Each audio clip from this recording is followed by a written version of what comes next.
What if the history you learned in school wasn't just incomplete? What if it was carefully curated? What if the textbooks handed to you as a child were edited, sanitized, and stripped of the parts that made the people in charge look like exactly what they were? Not the noble founders of legend, not the principled statesmen of civics class, but human beings who lied, experimented, conspired, poisoned, surveilled, and covered up on a scale most people still aren't ready to believe. You're probably a reasonable person, but you don't consider yourself a conspiracy theorist. You believe in evidence, in documentation, in the idea that extraordinary claims require extraordinary proof. Good, because everything you're about to hear tonight meets that standard. These aren't whispers on a message board. They aren't rumours passed between strangers on the internet at 3 a.m. These are declassified government documents, congressional testimony, inspector general reports, court settlements and presidential admissions. Paper trail exists. Most people just never follow it. Here's what I've always found fascinating about hidden history. It's not usually hidden because someone built an underground bunker and locked the truth inside. It's hidden in plain sight, buried in archives no one bothers to open, in footnotes no one reads, in hearings no one televised, reports that were released quietly on a Friday afternoon. While the rest of the country was watching football, the government didn't always destroy the evidence. Sometimes they just counted on your not looking. Tonight, we're looking. The next several hours, we're going to move through 100 chapters of American history out that your textbooks either skipped entirely, glossed over in a single vague sentence, or quietly removed after someone decided the public didn't need to know. We're talking about human experiments conducted on citizens who had no idea they were test subjects. We're talking about assassination plots, government-sponsored drug trafficking, deliberate poisonings, stolen land, stolen bodies, stolen elections. We're talking about programs with cheerful code names that concealed genuinely horrifying realities. We're talking about moments where the people entrusted with protecting American citizens decided instead to use them as tools, as targets, or as inconveniences to be eliminated. Some of these stories you may have heard fragments of, a name here, a vague reference there. Most people have never sat with the full weight of them, never followed the thread, from the classified memo to the dead body, to the congressional hearing, to the redacted page, to the quiet settlement check, cut to a family that was never supposed to know the truth. That's what we're doing tonight, following the threads all the way to the end. Now, before we go any further, do me a favour. If you're watching this on YouTube, hit that subscribe button and give this video a like. I know that sounds like a standard ask, but I mean it sincerely tonight. Videos like this one. An uncomfortable truth, the kind of content that doesn't have a corporate sponsor lining up to put their logo on it. These are exactly the videos the algorithm buries. Your engagement is the only thing that gets these stories in front of people who need to hear them. So if you think this kind of history matters, show that. It takes 2 seconds, and it genuinely makes a difference. Now, get comfortable. If you've got a blanket, pull it up. If you've got something warm to drink, keep it close. This video is designed to carry you through the night, to be the kind of company that keeps your mind turning slowly, while your body starts to let go of the day. The pacing is deliberate, the stories are real, and there are 100 of them, which means we have a long, strange, illuminating journey ahead of us. going to start at the beginning of the 20th century and work our way forward, touching every decade. Every administration, every branch of government that thought no one was paying attention. By the time we reach the end, you won't look at your history textbook the same way. Hey. You won't look at the phrase, trust the process the same way either, because the process, turns out, occasionally included poisoning its own citizens, overthrowing foreign democracies, experimenting on prisoners, and then writing a very tidy paragraph about freedom in a textbook for third graders. Let's begin. 1. The Wilmington Coup of 1898. Most Americans learn that the United States has never experienced a successful coup d'etat on its own soil. That's taught as a point of pride, mark of our stability, our democratic resilience. It's also completely false.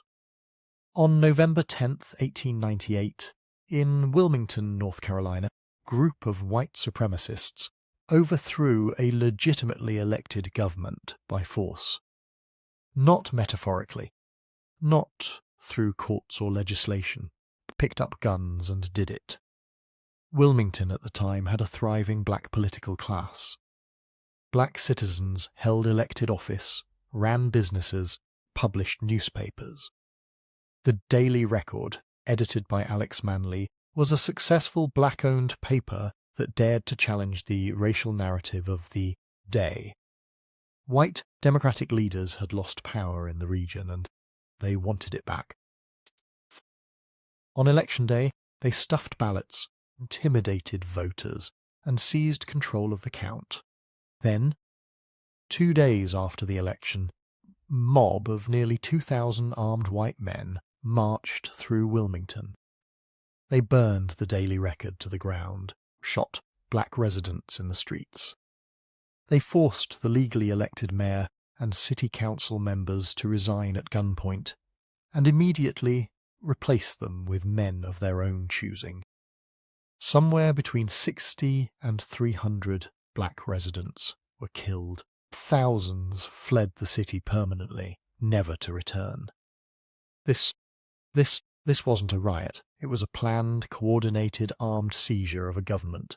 It is the only successful coup in American history. Most textbooks never mention it. 2. The Tulsa Race Massacre.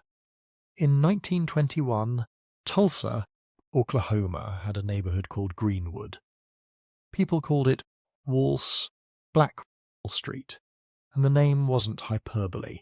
35 square blocks of black-owned prosperity. Hospitals, law offices, hotels, theatres, grocery stores, newspapers, wealth built from nothing, maintained against the constant pressure of a society designed to prevent exactly that. On May 31st, a young black man named Dick Rowland stepped into an elevator and was accused of assaulting a white woman. The charges were almost certainly fabricated. It didn't matter. By nightfall, a white mob had gathered outside the courthouse, demanding a lynching. Black residents of Greenwood armed themselves and came to prevent one. Shots were fired, and then something happened that you genuinely will not find in most American history books. White rioters, some of them deputized by local officials, some of them given weapons by the city, attacked Greenwood from the ground, and possibly from the air. Reports from survivors describe planes flying low over the neighborhood, firing into the streets, and dropping incendiary devices onto rooftops. The state of Oklahoma denies the aerial attack to this day. What is undeniable is the result. Over 16 hours, 35 blocks of Greenwood were burned to the ground. More than 1,200 homes destroyed. Hospitals, schools, churches, businesses gone. Somewhere between 100 and 300 black residents killed. 8,000 left homeless.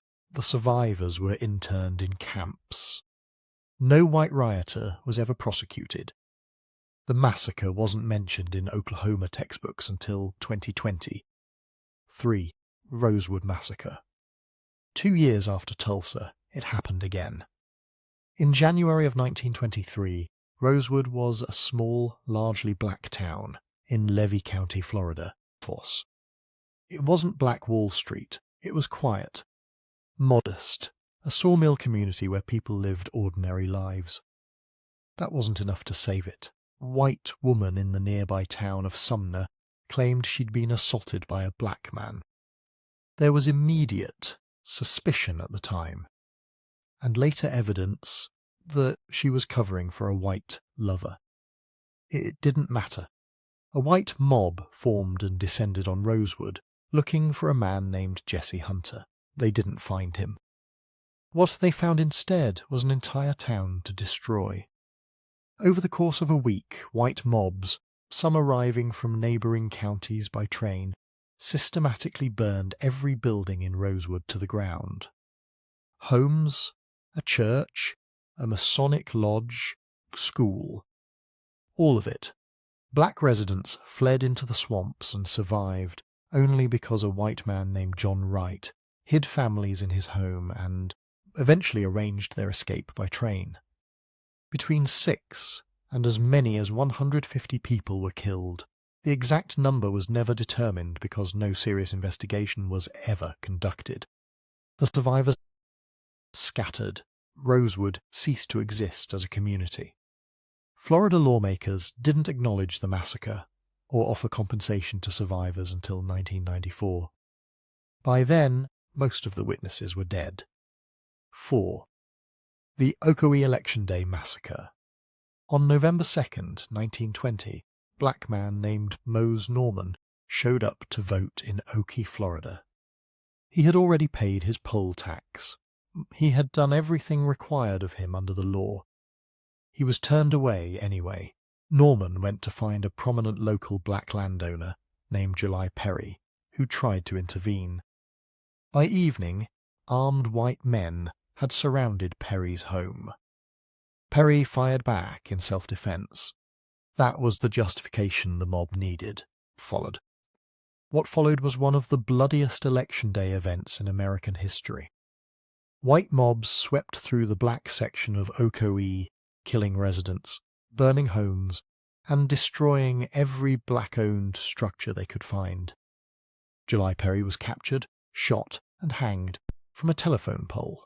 Norman was never found.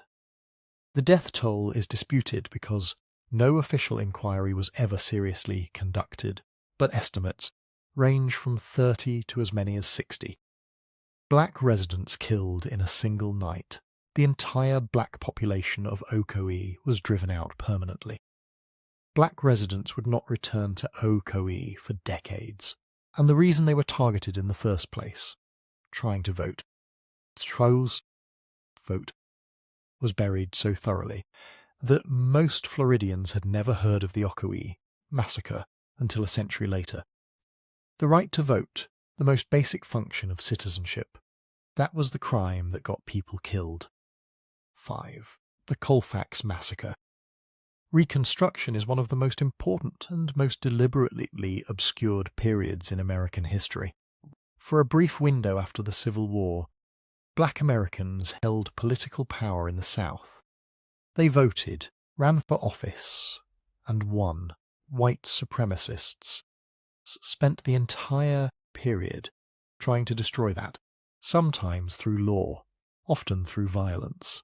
Colfax Massacre of April 1873 is among the worst examples of that violence. In Grant Parish, Louisiana, disputed election had resulted in 2 groups claiming to be the legitimate local government. Black militia members and freedmen gathered at the courthouse to defend the Reconstruction government. They were outnumbered and outgunned by a white paramilitary force that arrived on April 13th. The battle lasted several hours. When the black defenders tried to surrender, they were executed. Some estimates put the death toll at over 150. Many were killed after laying down their weapons. Others were burned alive inside the courthouse. 3 white men also died.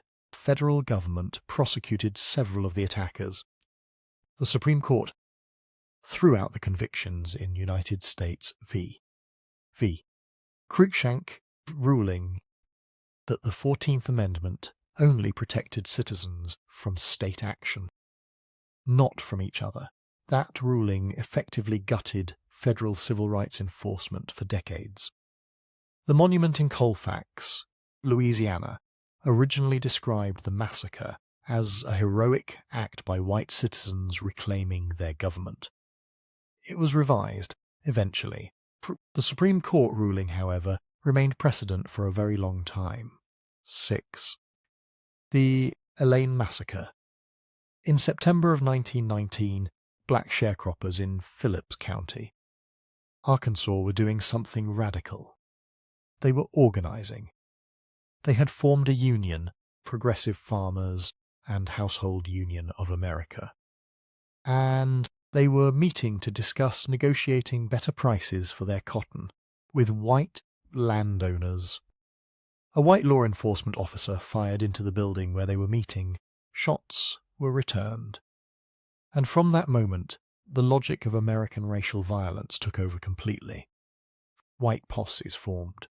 Federal troops were called in.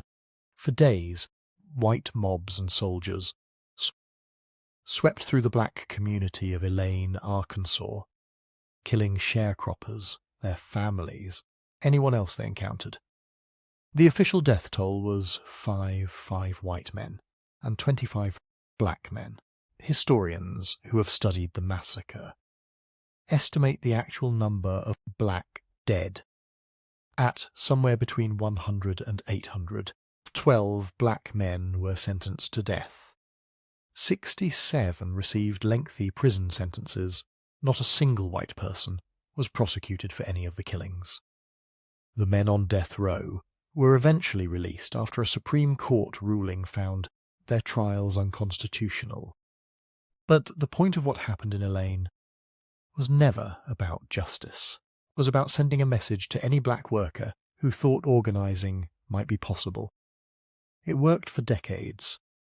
7. The East St. Louis Massacre.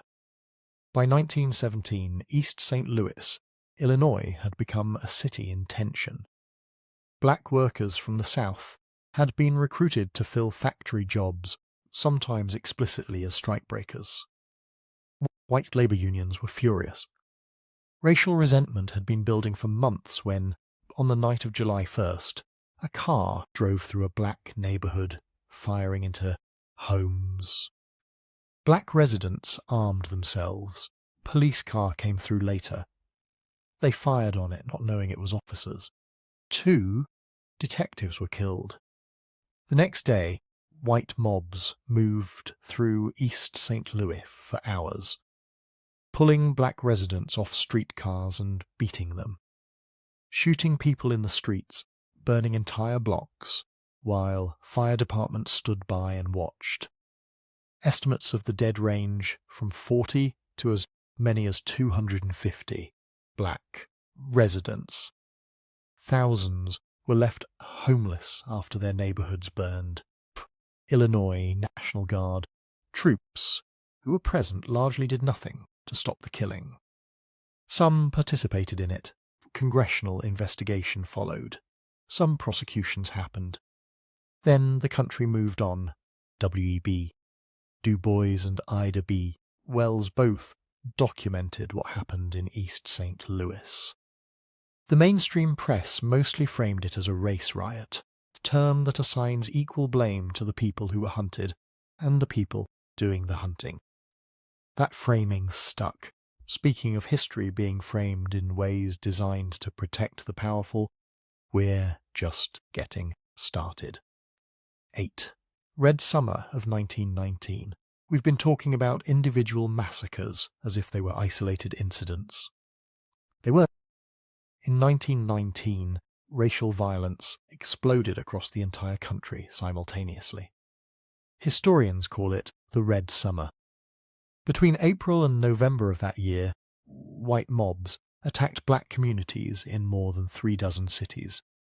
Chicago, Washington, D.C., Knoxville, Omaha, Charleston was everywhere at once.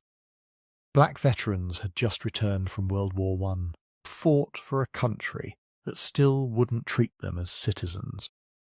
Some of them came home and refused to accept that anymore. White Americans responded with terror. In Chicago alone, the violence lasted 13 days.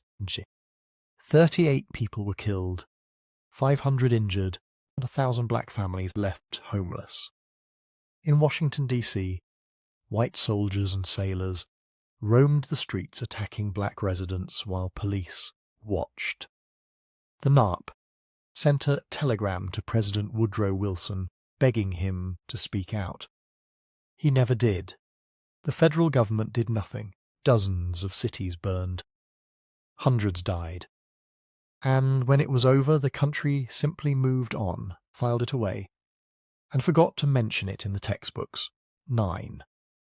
The New Orleans lynching of 1891. Most Americans don't know that Italian immigrants were once considered non-white in the United States. That's important context for what happened in New Orleans in March of 1891. 11 Italian immigrants, most of them Sicilian, were lynched by a mob of thousands after being acquitted of murdering the city's police chief. The acquittals were legitimate. The evidence was thin. It didn't matter. A prominent local businessman named William Parkinson organised the mob publicly, announced it in the newspaper, and led a march to the parish prison. The men inside had no chance. They were shot, beaten. 2 were hanged from lampposts, while the crowd cheered. It was the largest mass lynching in American history. Italy recalled its ambassador. The diplomatic crisis nearly led to war. President Benjamin Harrison eventually paid a small indemnity to Italy to smooth things over. Nobody was prosecuted. The ringleaders were celebrated as heroes in the local press. The incident reveals how fluidly the definition of whiteness was applied in America and how casually mob violence was treated as an acceptable substitute for justice. 10. The Chinese Massacre of 1871. On the night of October 24th, 1871, a mob of around 500 people descended on the Chinese quarter of Los Angeles. It started with a dispute between 2 Chinese factions and a white man being accidentally shot. That was all the justification anyone needed. The mob pulled Chinese residents from their homes and business names. They hanged them from wagon wheels and the sides of buildings. They shot people in the streets. They looted every Chinese-owned property they could find. When it was over, at least 18 Chinese residents were dead. Some estimates go higher. 19 men were eventually charged. 8 were convicted of manslaughter. All 8 had their convictions overturned on a legal technicality within the year. Not one person spent meaningful time in prison for murdering 18 people. Los Angeles at the time had a total population of around 5,700. The mob represented nearly 10% of the city. Plus, this wasn't a fringe group acting on the margins. It was the community. California barely acknowledges this happened. Most national textbooks never mention it at all. 11. The Rock Springs Massacre. In September of 1885, white coal miners in Rock Springs, Wyoming decided they were done working alongside Chinese laborers. The Chinese workers had been brought in by the Union Pacific Railroad specifically because they'd work for less and were less likely to unionize. That economic resentment had been building for years. On September 2nd, a fight broke out over a mine assignment. White miners went home, got their rifles, and came back. They drove through the Chinese neighborhood called Chinatown, shooting residents and burning every structure to the ground. 28 Chinese workers were killed. 15 were wounded. Hundreds fled into the surrounding desert with nothing. Federal government sent troops to restore order and eventually escorted some of the survivors back. Congress then compensated China with roughly 150,000, not as an admission of guilt, but as a diplomatic gesture. Not a single white miner was ever charged with a crime. Wyoming's territorial government declined to prosecute. The massacre accelerated the movement that would become the Chinese Exclusion Act, enshrining anti-Chinese violence into federal law. 12. The Hells Canyon Massacre. In May of 1887, somewhere along the Snake River at the Oregon and Idaho border, a gang of horse thieves robbed and murdered at least 34 Chinese gold miners. Possibly more. Miners had been working a placer claim in a remote canyon. The gang, led by a man named Bruce Evans, attacked them over several days, shot them, mutilated some of the bodies, and threw them in the river. It was one of the largest mass murders in the Pacific Northwest's history. Remains washed up downstream for months. A Chinese merchant in Portland eventually reported the killings after bodies were identified. An investigation began. Several members of the gang were indicted. Not one was ever tried. The case was quietly dropped. The young men involved went on to live ordinary lives. One later became a deputy sheriff. The victims had no families in America to demand justice, political power, no community, with enough standing to force accountability. Their names were never recorded. Massacre was essentially unknown, outside of local history circles, until researcher and journalist R. Gregory Noakes brought it to wide attention in the 2000s. 13. The Ludlow Massacre. In the spring of 1914, thousands of Colorado coal miners went on strike against Colorado Fuel and Iron, a company largely controlled by John D. Rockefeller Jr. The miners and their families had been evicted from company housing and were living in tent colonies. On April 20th, the Colorado National Guard and company guards surrounded the largest colony at Ludlow and opened fire with rifles and machine guns, burned the tents. 2 women and 11 children who had been hiding in a pit beneath one tent were found dead the next morning, suffocated and burned. In total, 25 people died that day. The miners fought back for 10 more days in what became known as the Colorado Coalfield War. Federal troops eventually ended it. Not one National Guardsman or company guard was ever prosecuted. Rockefeller family hired a public relations pioneer named Ivy Lee to rehabilitate their image. It worked. Ludlow is remembered mostly by labor historians. Everyone else learned about Rockefeller as a philanthropist. 14. Bainbridge Island Japanese removal. On March 30th, 1942, less than 4 months after Pearl Harbor, the residents of Bainbridge Island, Washington became the very first people forcibly removed under Executive Order 9066.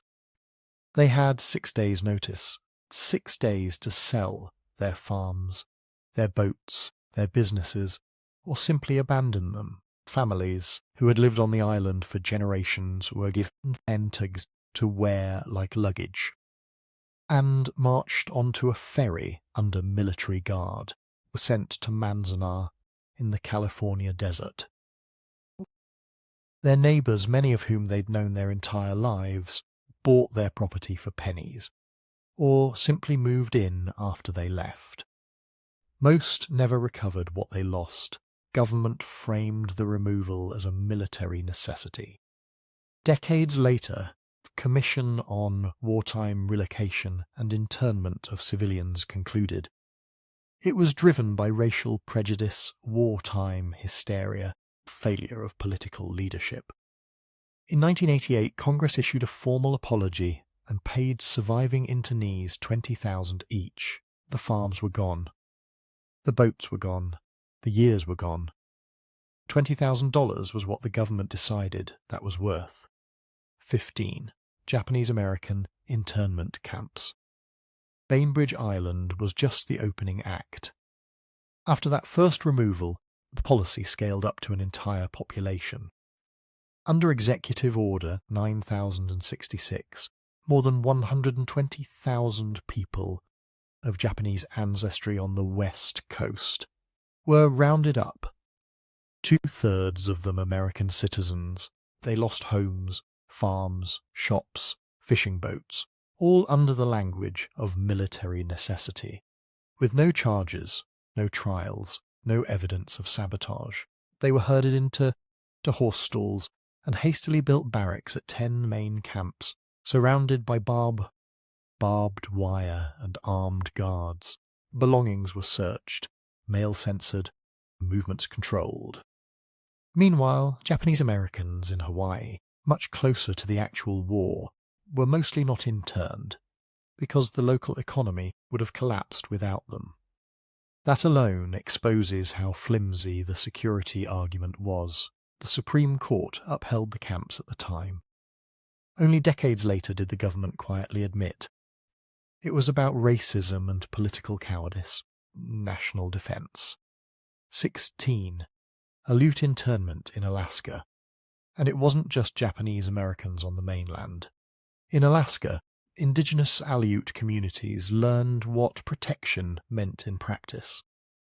After Japan attacked the Aleutian Islands in 1942, the US government forcibly evacuated hundreds of Aleut people from their coastal villages.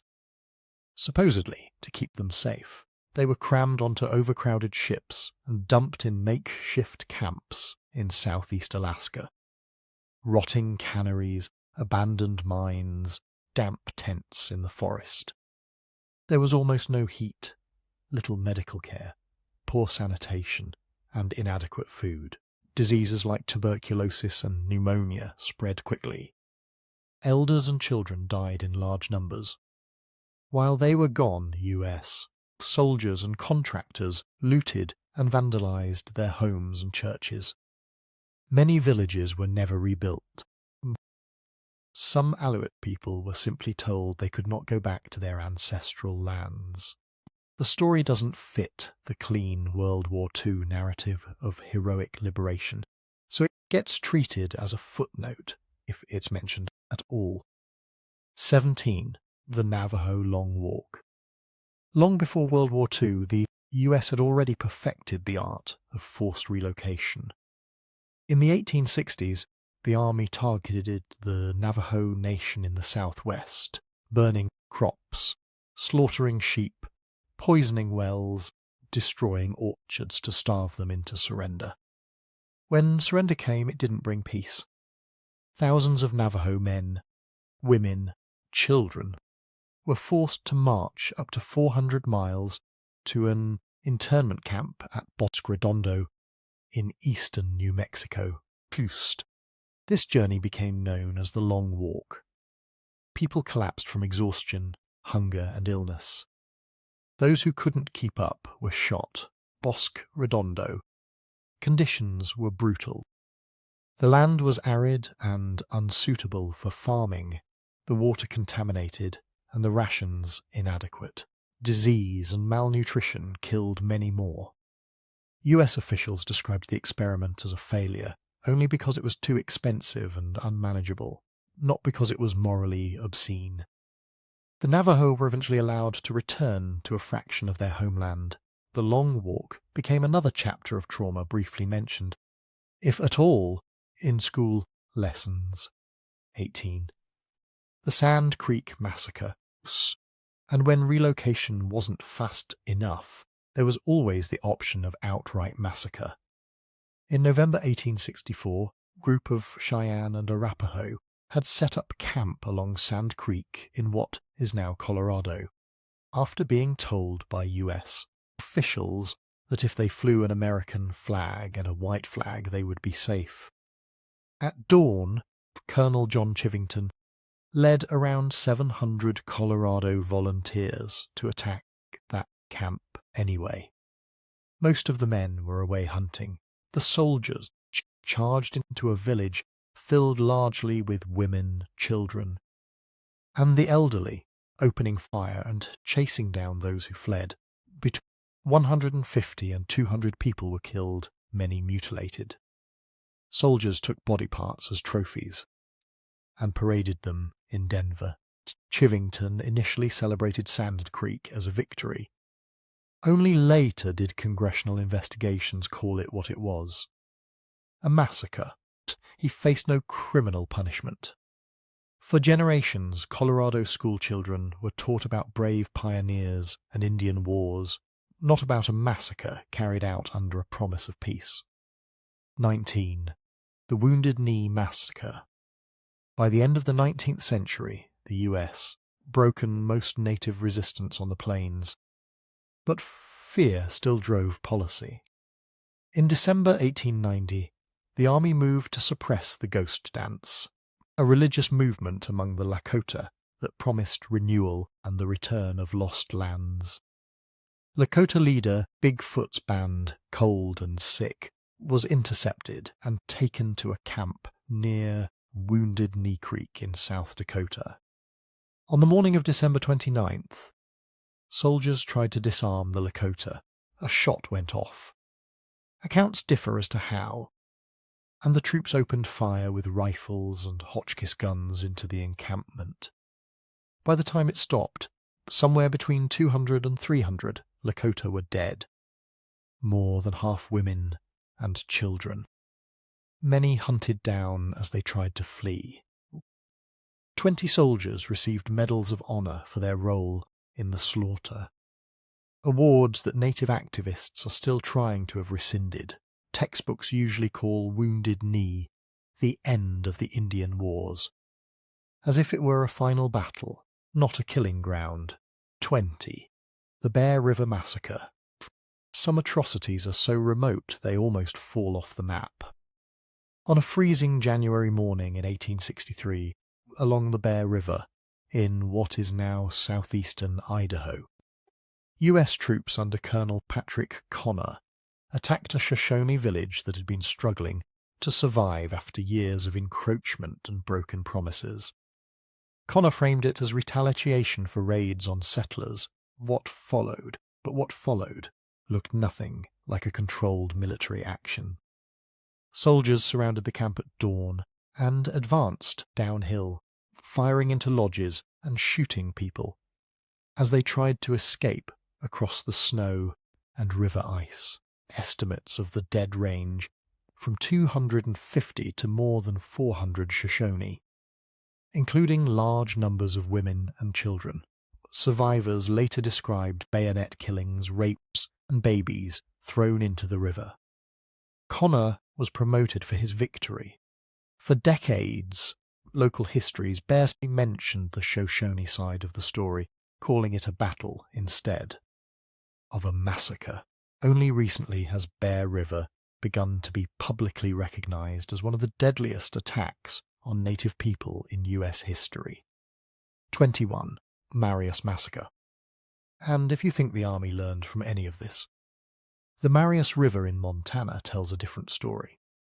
In January 1870, after a white rancher was killed, the US military set out to punish a Piegan Blackfeet band believed responsible. They were repeatedly warned they had the wrong camp. They went anyway. At first light, troops under Major Eugene Baker surrounded a village on the Marius River, home mostly to women, children, and elders from Chief Heavy Runner's peaceful band. Heavy Runner himself reportedly ran toward the soldiers holding papers that proved he was a friend of the United States, was among the first shot. The soldiers then spent hours killing people and burning lodges.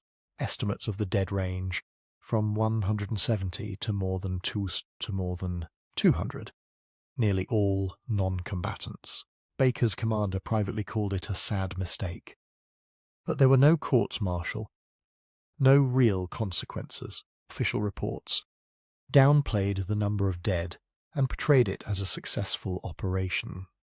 For the Blackfeet, it was a generational trauma. For everyone else, it became another, quietly erased. Chapter 22. Washita Massacre. Custer's Dawn Attack on a Cheyenne village.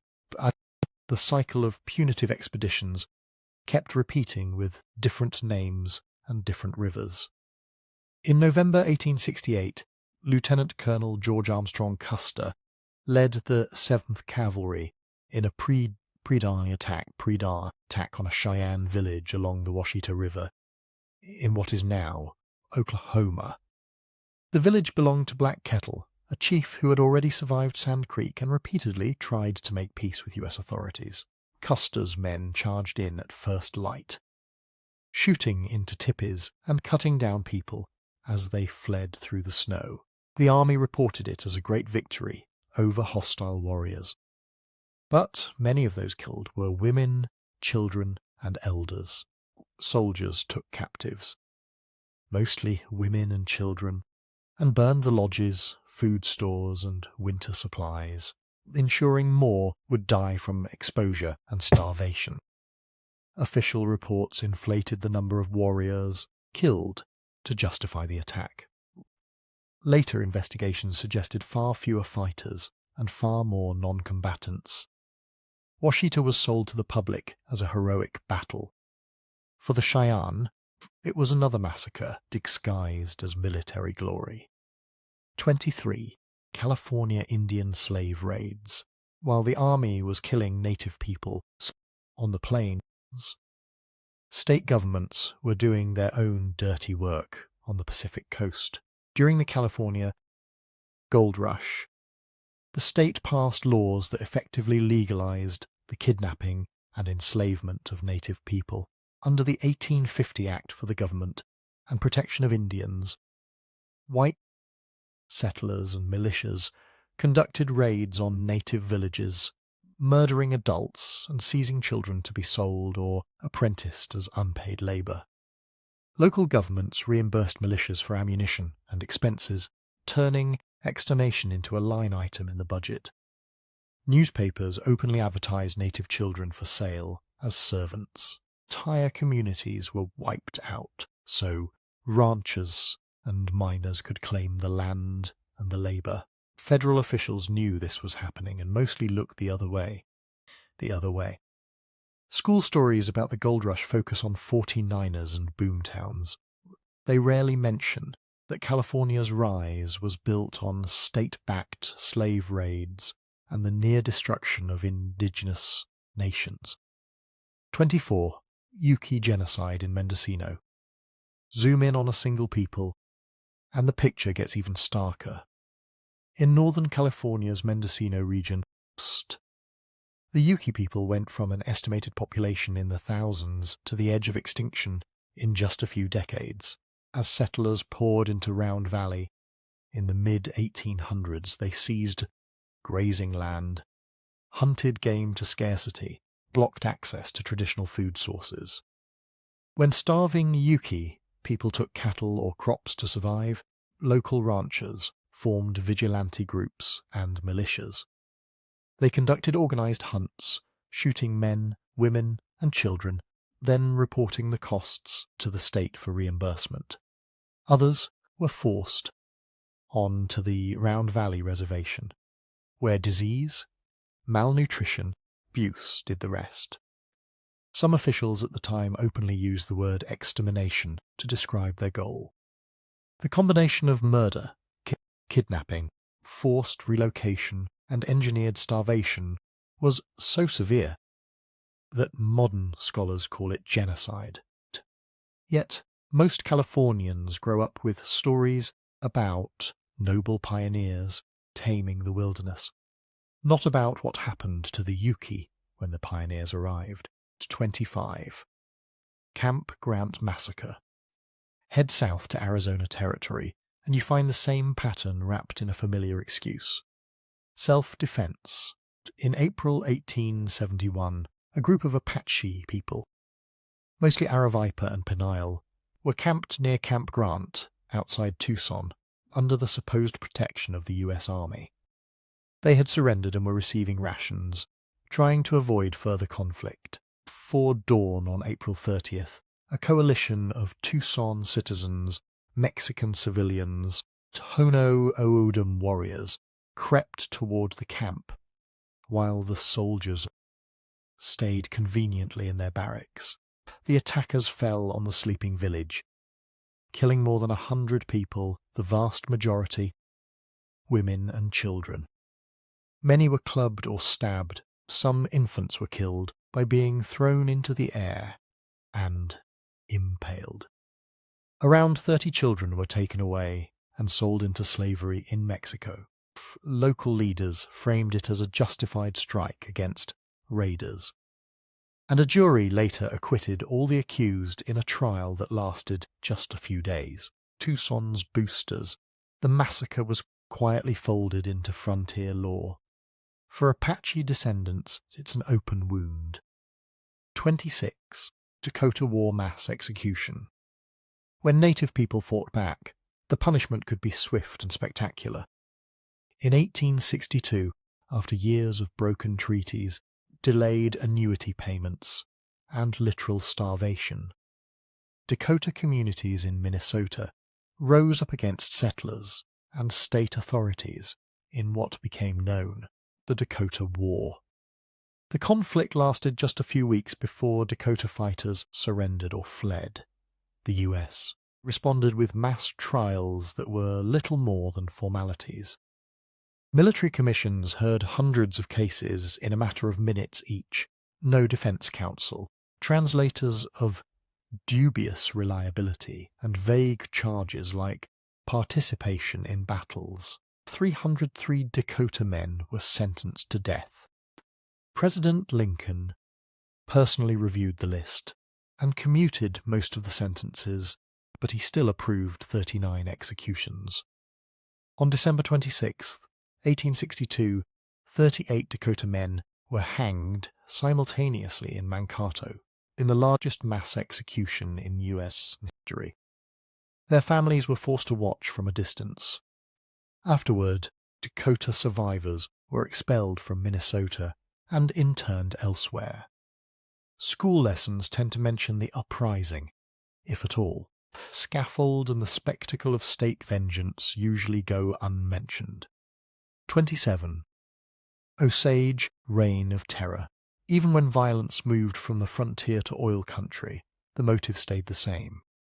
Take native wealth. In the early 1900s, the Osage Nation in Oklahoma discovered oil on their land.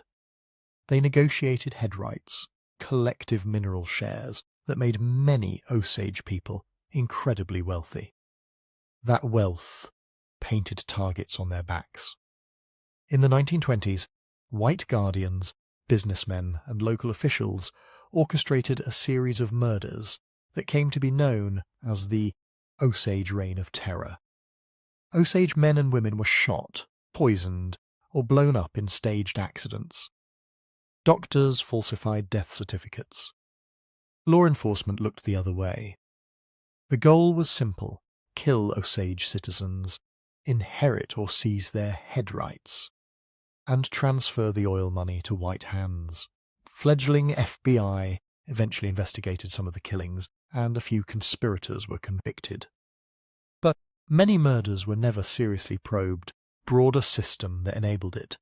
Court-appointed guardianships over incompetent native adults. In most textbooks, the Osage appear briefly as an example of native prosperity.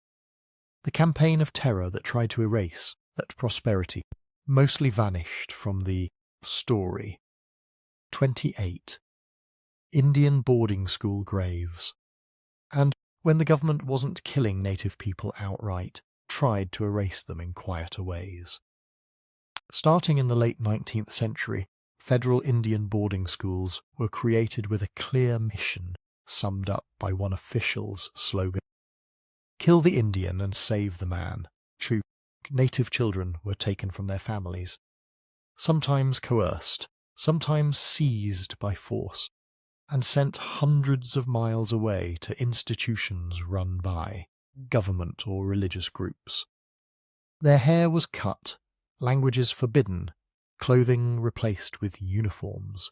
They were beaten or humiliated for speaking their mother tongues. Many were put to work in fields or workshops under the banner of industrial training. Disease, malnutrition, physical and sexual abuse were common. A significant number of children never made it home. They died at school and were buried in unmarked or poorly marked graves on the grounds. Only recently have ground-penetrating radar surveys and historical begun to reveal how many bodies lie beneath those campuses. For generations, boarding schools were portrayed as a benevolent attempt to educate native children. Graves tell a different story, one of cultural destruction and children who never got to grow up. 29. Sterilization of native women and the attempt to control native futures didn't stop with boarding schools. In the 1960s and 70s, federally funded Indian Health Service hospitals and contract clinics performed thousands of sterilizations on native women, often without full informed consent. Some women signed English forms they couldn't read. Others were told the procedure was reversible, that they'd lose welfare benefits or medical care if they refused. Some weren't told anything at all, and only discovered later that their tubes had been tied or their uterus removed. Estimates suggest that in some communities, 1 in 4 native women of childbearing age were sterilized in just a few years. For nations already devastated by disease, land theft, forced assimilation, this was another blow aimed directly at their ability to have children and maintain their populations. Official investigations eventually admitted irregularities, but the deeper question, why native women were seen as acceptable test cases for permanent birth control, rarely appears in classroom discussions of reproductive rights. 30. Mississippi appendectomies. The same logic of disposability extended into Jim Crow hospitals. In the mid-20th century South, poor black women admitted to public or charity hospitals sometimes came in for minor issues and left without the ability to have children. In Mississippi and other states, unnecessary hysterectomies and tubal ligations were so common.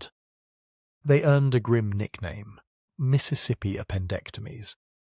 Doctors framed them as population control, or as a kindness to women they stereotyped as promiscuous or irresponsible.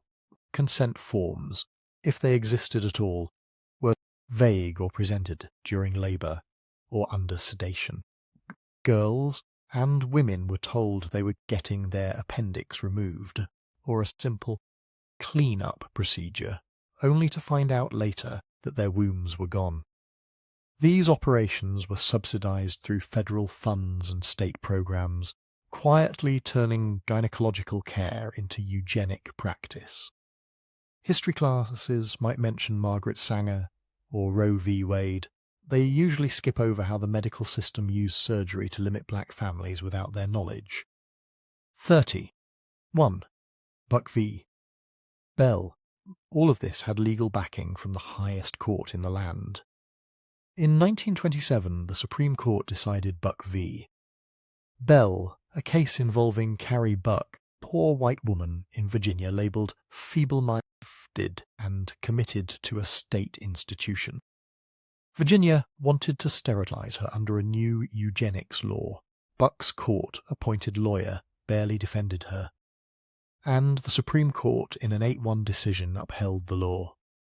Justice Oliver Wendell Holmes, Jr., the infamous line, 3 generations of imbeciles are enough, effectively giving constitutional cover to forced sterilization programs across the country. After Buck v. Bell, more than 60,000 Americans, disproportionately poor, disabled, institutionalized from minority groups, were sterilized by state order. Many were teenagers. Many weren't actually disabled at all. The decision has never been formally overturned. It just faded into embarrassment. Government textbooks tend to celebrate landmark cases, expanding rights. They rarely dwell on the one that helped the state take away people's ability to have children. 32. North Carolina's eugenics program. Zoom into a single state, and you see how deeply this mindset took root. North Carolina ran one of the most aggressive eugenics programs in the country, operating from the 1920s into the 1970s. State Eugenics Board reviewed cases and approved sterilizations for people deemed unfit, a label that often meant poor, black, simply inconvenient. Social workers could recommend sterilization for girls who were promiscuous or did poorly in school. Parents were pressured to sign consent forms they didn't understand, or told surgery was necessary for their child's health. 7,000 people were sterilized under state authority. And as time went on, program increasingly targeted black women and girls receiving welfare. This wasn't a rogue doctor here or there. It was official policy, debated in committees, funded in budgets, and celebrated as modern social planning. Carolina only began offering compensation to some survivors in the 2010s. For decades before that, their stories were buried under a bland label in textbooks. The eugenics movement. 33. Tuskegee syphilis study. Sometimes the government didn't just try to limit births. It treated black bodies as laboratory material. From 1932 to 1972, the U.S. Public Health Service ran the Tuskegee syphilis study in Alabama. They recruited hundreds of poor black men, many of them sharecroppers, and told them they were getting free medical care for bad blood. In reality, doctors were on the natural progression of untreated syphilis. Even after penicillin became the standard effective cure in the 1940s, researchers refused to provide it. They actively blocked the men from receiving treatment elsewhere. Spouses were infected. Children were born with congenital syphilis. The men continued to suffer and die while officials collected data. The study only ended after a whistleblower leaked it to the press in 1972. Government apologies came decades later. But the damage to trust in the medical system was immediate and lasting. School lessons might mention Tuskegee in a sentence or two. They seldom linger on the sheer length of time the government knowingly watched people die. 34. Guatemala syphilis experiments. Tuskegee wasn't even the worst of it. Years earlier, US, Guatemalan researchers carried out experiments that stayed secret until the 2000s. From to 1948, under US Public Health Service direction, doctors in Guatemala deliberately infected prisoners, psychiatric patients, sex workers, and soldiers with syphilis, gonorrhea, chancroid, to test prevention and treatment methods. Some were injected directly. Others were exposed through coerced sex. Plus, many subjects never gave informed consent and often had little idea what was being done to them. Treatment was inconsistent. Some were left infected. The experiments were funded in part by the US government and ASMUS, overseen by some of the same officials later involved in Tuskegee. When the records surfaced decades later, they revealed not just unethical research, but deliberate targeting of people considered expendable in another country. The US formally apologized in 2010, but no broad reparations program followed. You're unlikely to find a paragraph about Guatemala's infections in a standard US history text. 35. Henrietta Lacks and the HeLa cell line. Not all medical exploitation involved government programs. Sometimes it happened in ordinary hospital rooms. In 1951, a black woman named Henrietta Lacks went to Johns Hopkins Hospital in Baltimore with aggressive cervical cancer. During her treatment, doctors took samples of her tumour without telling her or asking for permission, common practice at the time. In the lab, her cells did something extraordinary. They kept dividing and didn't die off. Researchers realised they'd found the first truly immortal human cell line, later named HeLa, after her initials. HeLa cells were shipped around the world, used to develop the polio vaccine, study cancer, test radiation effects, and underpin countless medical breakthroughs. Companies made millions selling them. Henrietta died at 31, never knowing any of this. Family didn't find out until decades later. And even then, they had little control over how her genetic material was used. The story raises hard questions about consent, race, and who profits from the human body. In most biology classes, HeLa cells are celebrated as a scientific miracle, while the woman behind them is barely mentioned, if at all. 36. Holmesburg prison experiments. If you were poor and locked up in mid-20th century Philadelphia, your skin became a laboratory. From the 1950s into the 1970s, dermatologist Albert Kligman ran a sprawling series of experiments at Holmesburg Prison. Pharmaceutical companies, and even the US Army, paid him to test soaps, ointments, caustic chemicals, dioxin, radioactive tracers, new drugs, on mostly black and poor white inmates. Prisoners were promised a few dollars, cigarettes, or extra food, in exchange for letting researchers burn, blister, or inject their skin. They weren't told what was being tested, the long-term risks. Many thought they were getting routine dermatology care.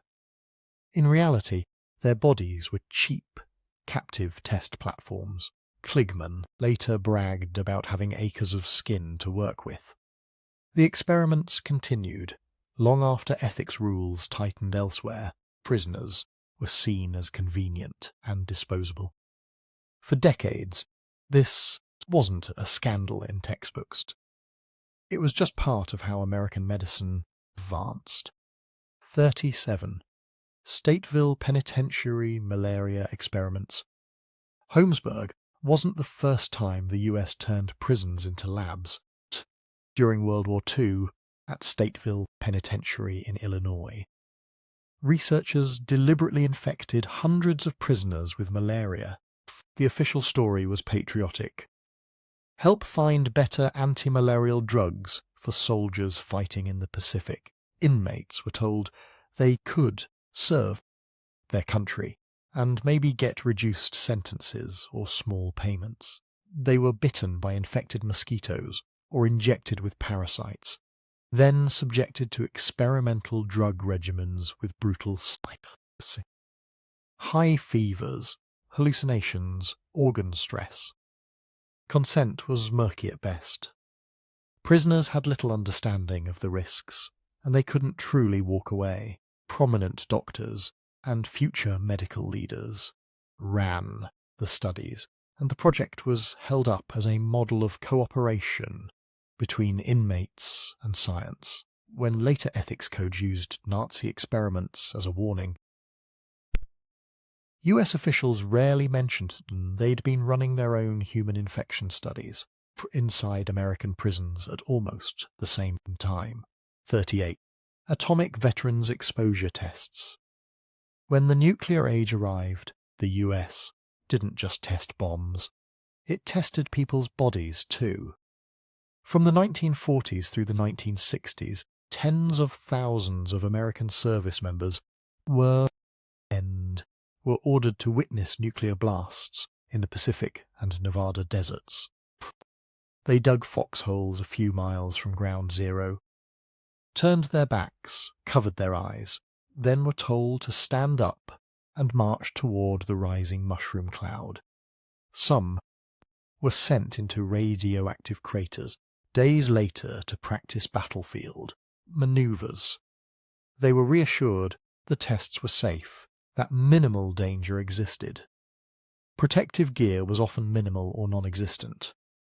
Years later, many atomic veterans developed cancers, leukemia, and other illnesses, only to find the government reluctant to acknowledge any connection. Court records were classified, dose estimates were lowballed, and benefits were denied or delayed. Official histories of the nuclear era talk about deterrence and strategy.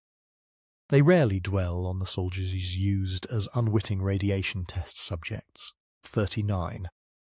Downwinders from Nevada tests. It wasn't just soldiers. Civilians, far from the test sites, ended up part of the experiment. In the 1950s and early 60s, the US detonated dozens of nuclear weapons above ground at the Nevada test site. Fallout clouds drifted east over Utah, Nevada, Arizona, and beyond, sprinkling iodine-131 and other radionuclides over ranches, farms, and small towns. Children drank contaminated milk. Sheep died by the thousands. Cancer clusters appeared years later among people who'd lived downwind. The Atomic Energy Commission told the public the tests were safe, even staged patriotic campaigns encouraging people to watch the explosions eternally. Scientists knew there were risks, but downplayed them. When locals complained of sickness and livestock deaths, officials dismissed them as hysterical or unscientific. It took decades of lawsuits, declassified documents, and activism before the government grudgingly admitted harm and created limited compensation programs. In school, the Nevada tests are framed as technical milestones, not as the source of a slow-motion public health disaster. 40. Marshall Islanders nuclear testing. If fallout in Utah was bad, the Pacific was worse. Between 1946 and 1958, the US conducted 67 nuclear tests in the Marshall Islands, including some of the largest bombs ever detonated. Entire atolls, Bikini and Eniwetok, were evacuated, then blasted, vaporized, and drenched in radioactive debris. Islanders were promised they'd be able to return once things were safe. Instead, as many spent generations in cramped exile camps, struggling with contaminated food, high cancer rates, miscarriages, and birth defects. Some were moved back to partially cleaned islands, only to discover radiation levels were still dangerously high. The US framed the tests as necessary to win the Cold War. Marshallese became unwilling participants in a planetary-scale experiment on radiation and human health. Compensation programs have been underfunded, cleanup has been partial, and entire homelands remain uninhabitable. In most US classrooms, Pacific tests get a sentence or two. The people who lived there barely register. 41. Project 4.1 on Rongelap. One test in particular turned Marshall Islanders into research subjects without their consent. In 1954, the US detonated the Castle Bravo hydrogen bomb, far more powerful than predicted. Fallout rained down on nearby atolls, including Rongelap and Uterik. Islanders described white powder falling from the sky, children playing in it like snow, then skin burns, hair loss, vomiting. 2 days later, the U.S. evacuated them, but not to safety. Scientists quickly set up Project 4.1, secret study to monitor the biological effects of radiation exposure on a human population. Medical teams took blood, biopsies, photos for years, often without explaining that the islanders were part of an experiment. Some Rongelap residents were later resettled on their contaminated atoll, then evacuated again when radiation-related illnesses persisted. Declassified documents showed that Washington saw them as valuable data sources. The official line was humanitarian aid. The reality looked much closer to a long-term human radiation study conducted on an isolated colonized people. 42. Operation Sea Spray. The mindset that public safety was secondary to data collection showed up at home too. In 1950, the US Navy carried out Operation Sea Spray over San Francisco. Ships offshore sprayed a cloud of bacteria, including Serratia marcescens, into the coastal fog to test how a biological agent might disperse in an urban environment. The military claimed the microbes were harmless simulants, didn't tell the city. Soon after, a rare outbreak of Serratia infections occurred at a local hospital, including one patient who died. At the time, doctors had no idea they might be looking at the aftermath of a secret military test. Later reviews insisted there was no proven link, while quietly that Serratia can cause serious illness, and vulnerable people. The operation was just one of many open-air biological tests conducted on unwitting American populations during the Cold War. In standard histories, you'll hear about Cold War paranoia. You're less likely to hear that entire cities were used as petri dishes without consent. 43. Key Ultra Mind Control Program. If you've ever heard wild stories about the CIA trying to control people's minds with LSD, that's MK Ultra. From the early 1950s into the 1970s, the CIA ran a sprawling program of secret experiments on unwitting people. Prisoners, mental patients, hospital patients, even random civilians. They dosed people with LSD, barbiturates, and amphetamines, subjected them to sleep deprivation, sensory overload, and sensory deprivation, and combined drugs with hypnosis to see if they could erase memories, create new ones, program assassins. Many subjects never gave informed consent. Some didn't even know they'd been drugged. The CIA destroyed most of the records in 1973, when the program started to draw scrutiny. Post. What we know comes from a few surviving boxes of financial documents, congressional hearings and lawsuits. Textbooks might mention Cold War fear of communism. They tend to skip the part where US intelligence quietly turned human beings into non-consensual lab rats in the name of Mind Control 44. Operation Midnight Climax, K Ultra, had side projects that sound like bad noir fiction. Operation Midnight Climax was one of them. In the 1950s and 60s, the CIA set up safe houses in San Francisco and New York, then hired sex workers to lure men back to the apartments. Once there, the men were secretly dosed with LSD in their drinks, while CIA contractors watched from behind one-way mirrors. The idea was to study how people reacted to LSD in sexual and compromising situations, and to test techniques for blackmail and interrogation. The safe houses were wired for audio, sometimes video. No one told the men they were part of an experiment, or that the government was recording their most intimate moments. Agents reportedly drank, partied, treated the operation as a twisted entertainment venue while claiming they were doing serious science. For years, this ran in American cities under the radar. When journalists and investigators finally exposed it, officials called it a regrettable excess as if it were a minor office party gone wrong. 45. CIA's drugging of Frank Olson. The human cost of these games wasn't theoretical.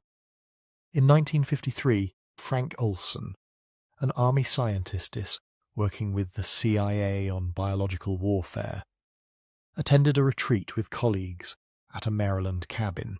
Without his knowledge, CIA officials slipped LSD into his drink as part of an MK Ultra experiment.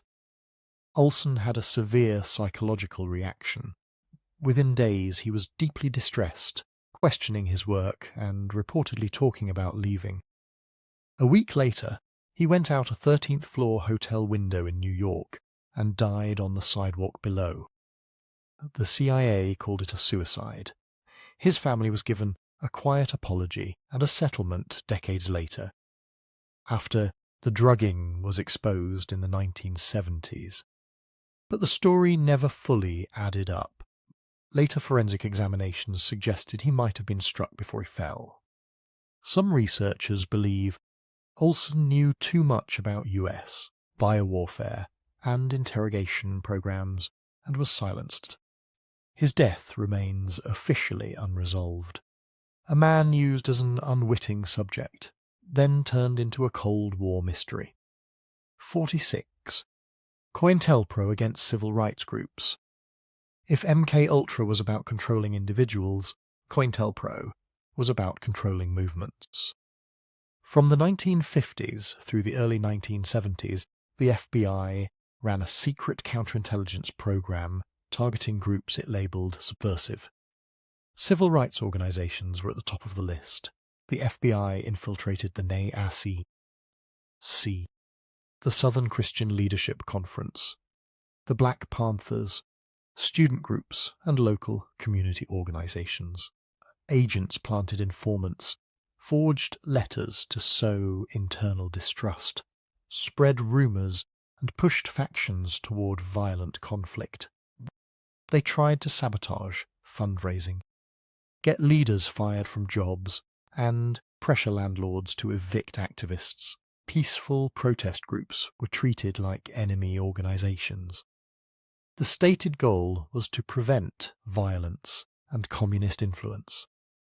In practice, was about suppressing black liberation, anti-war organising and dissent. COINTELPRO remained secret until stolen FBI files reached journalists in 1971. Official histories praise the FBI for fighting organised crime. They rarely highlight the years spent quietly undermining lawful democratic movements for racial justice. 47. FBI letter to Martin Luther King Jr. COINTELPRO went beyond spying. It got deeply personal. In 1964, the FBI under J. Edgar Hoover sent Martin Luther King Jr. an anonymous letter. It included recordings from their illegal wiretaps and surveillance of his private life, then accused him of moral hypocrisy and corruption. Buried in the letter was a barely veiled suggestion King should kill himself before his exposures became public. It was a blackmail suicide note drafted by federal agents and mailed to the country's most prominent civil rights leader. The Bureau hoped to destabilize him emotionally and destroy his credibility. King recognized it as a government operation and refused to be driven out. The existence of the letter didn't become public until the 1970s Church Committee investigations.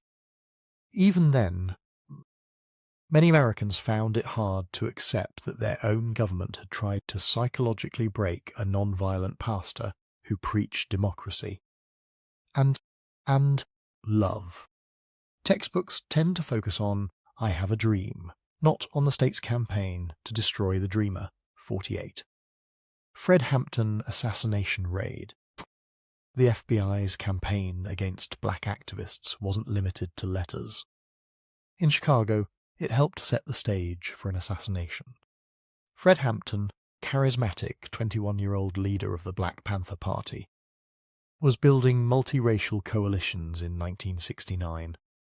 Black, white, Latino, poor communities organizing together.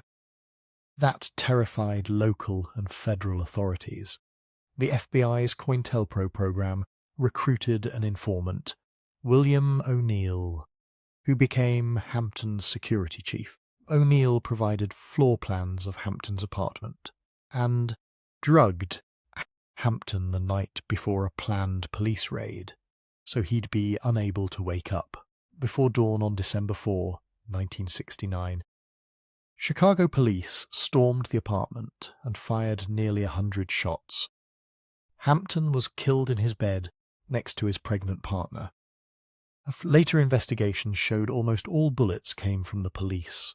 COINTELPRO documents revealed the FBI's central role in targeting Hampton. In many textbooks, Black Panthers are reduced to a footnote on radicalism. The story of how the state helped kill one of their most promising young leaders rarely appears. 49.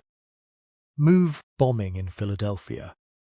If you think this kind of repression is ancient history, consider Philadelphia in 1985. MOVE was a black liberation group living communally in a West Philadelphia row house. Neighbors, city officials, police clashed with them for years. On May 13, 1985, after a standoff, the Philadelphia police decided to end it with military-style force. They fired thousands of rounds into the house, then used a state police helicopter to drop a satchel bomb made with C4 and Tovex onto the roof of occupied home. The blast ignited a fire. Officials chose to let the fire burn as it spread. 11 people inside were killed, including 5 children. The blaze destroyed 61 neighbouring homes, wiping out an entire block of mainly black families. No officials were criminally convicted. The city eventually issued a formal apology and paid civil settlements, but the neighbourhood never fully recovered. In most US history classes you might hear about urban unrest in the 1980s. You're unlikely to be told that a US city government literally bombed its own citizens. 50. Orangeburg Massacre, 1968. Struggle for desegregation didn't end in the Deep South with a signature on the Civil Rights Act. In February 1968, black students at South Carolina State College in Orangeburg were protesting a segregated bowling alley that refused to integrate, even though it was clearly illegal by then. The protests were tense but mostly non-violent. On the night of February 8, highway patrolmen and local police faced off with unarmed students gathered around a campus bonfire. Officers later claimed they heard a gunshot. They responded by firing shotguns into the crowd. When the smoke cleared, 3 black students, Samuel Hammond, Henry Smith, Delano Middleton, were dead. At least 27 others were wounded, many shot in the back or side as they fled. No officer was convicted. Instead, one protest leader, Cleveland Sellers, was sent to prison for inciting a riot. For years, the story was framed as a riot, instead of a massacre of students protesting to bowl like everyone else. 51. Jackson State Killings, 1970, just 10 days after Kent State became a national scandal. A similar story unfolded at a black college, with far less attention. On May 14, 1970, students at Jackson State College in Mississippi were protesting racism, the Vietnam War, and constant police harassment. That night, they'd been pelted with rocks and bottles near a women's dormitory. Around midnight, state highway patrolmen and city police opened fire on the building with shotguns, carbines, and rifles. They fired for about 30 seconds, unleashing more than 150 rounds. 2 young black men, Philip Lafayette Gibbs, a 21-year-old student, and James Earl Green, 17, old high school student walking home from work, were killed At least a dozen others were injured. Investigations called the shooting unreasonable, unjustified. But no officers faced criminal charges.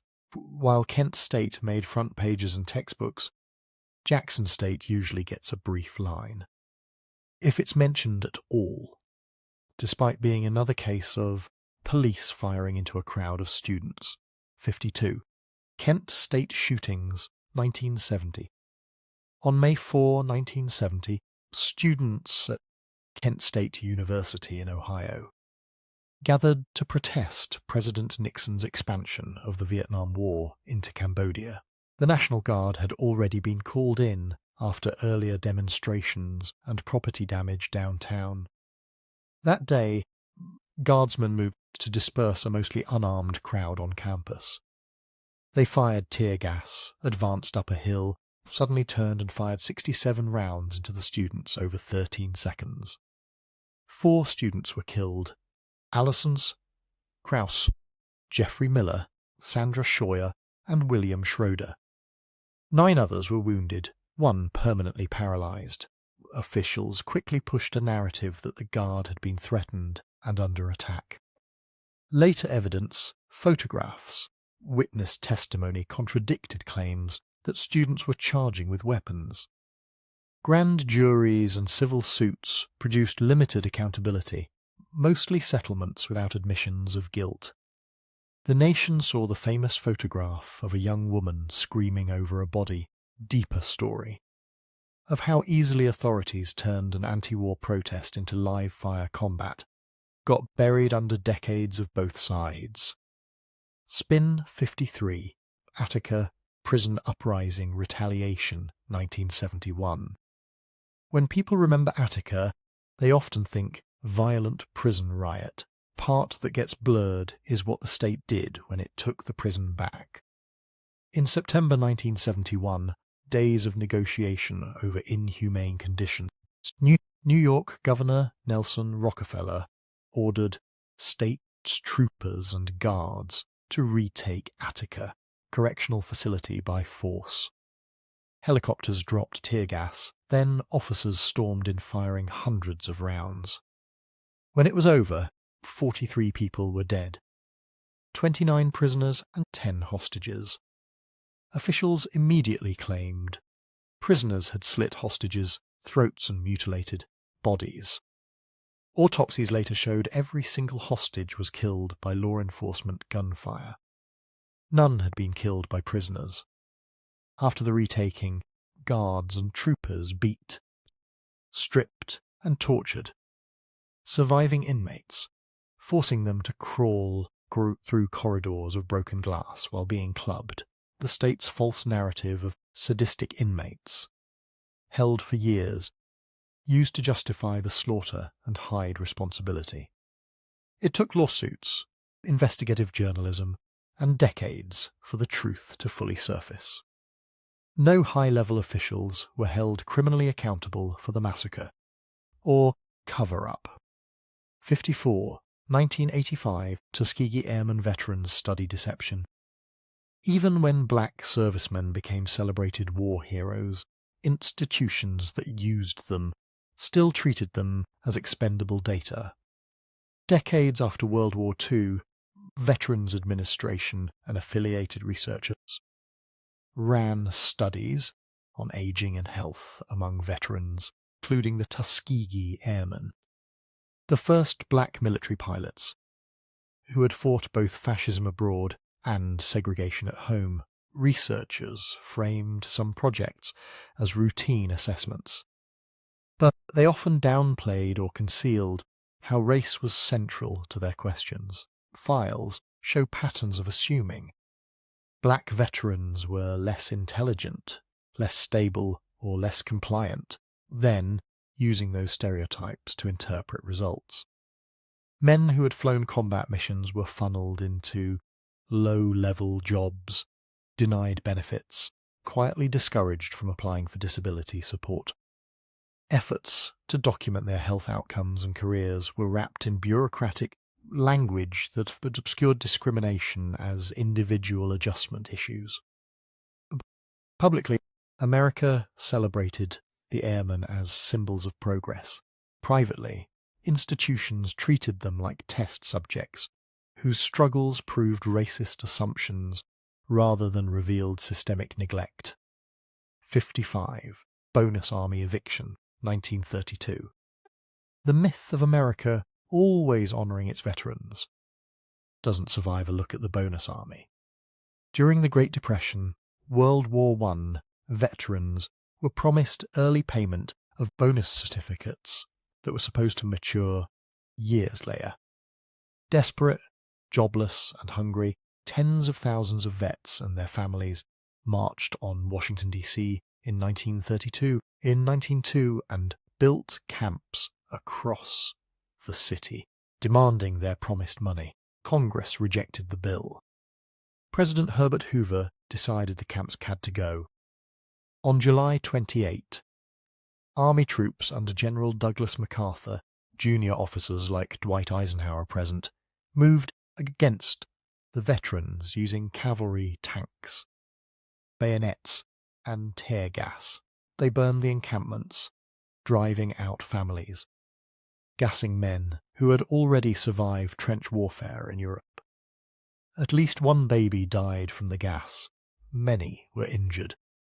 The government labelled the marchers radicals and troublemakers, not starving veterans asking for their own pay. Textbooks often mention the Bonus Army as a protest that ended badly.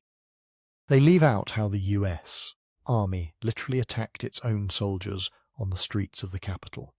56. Latimer Massacre, 1897.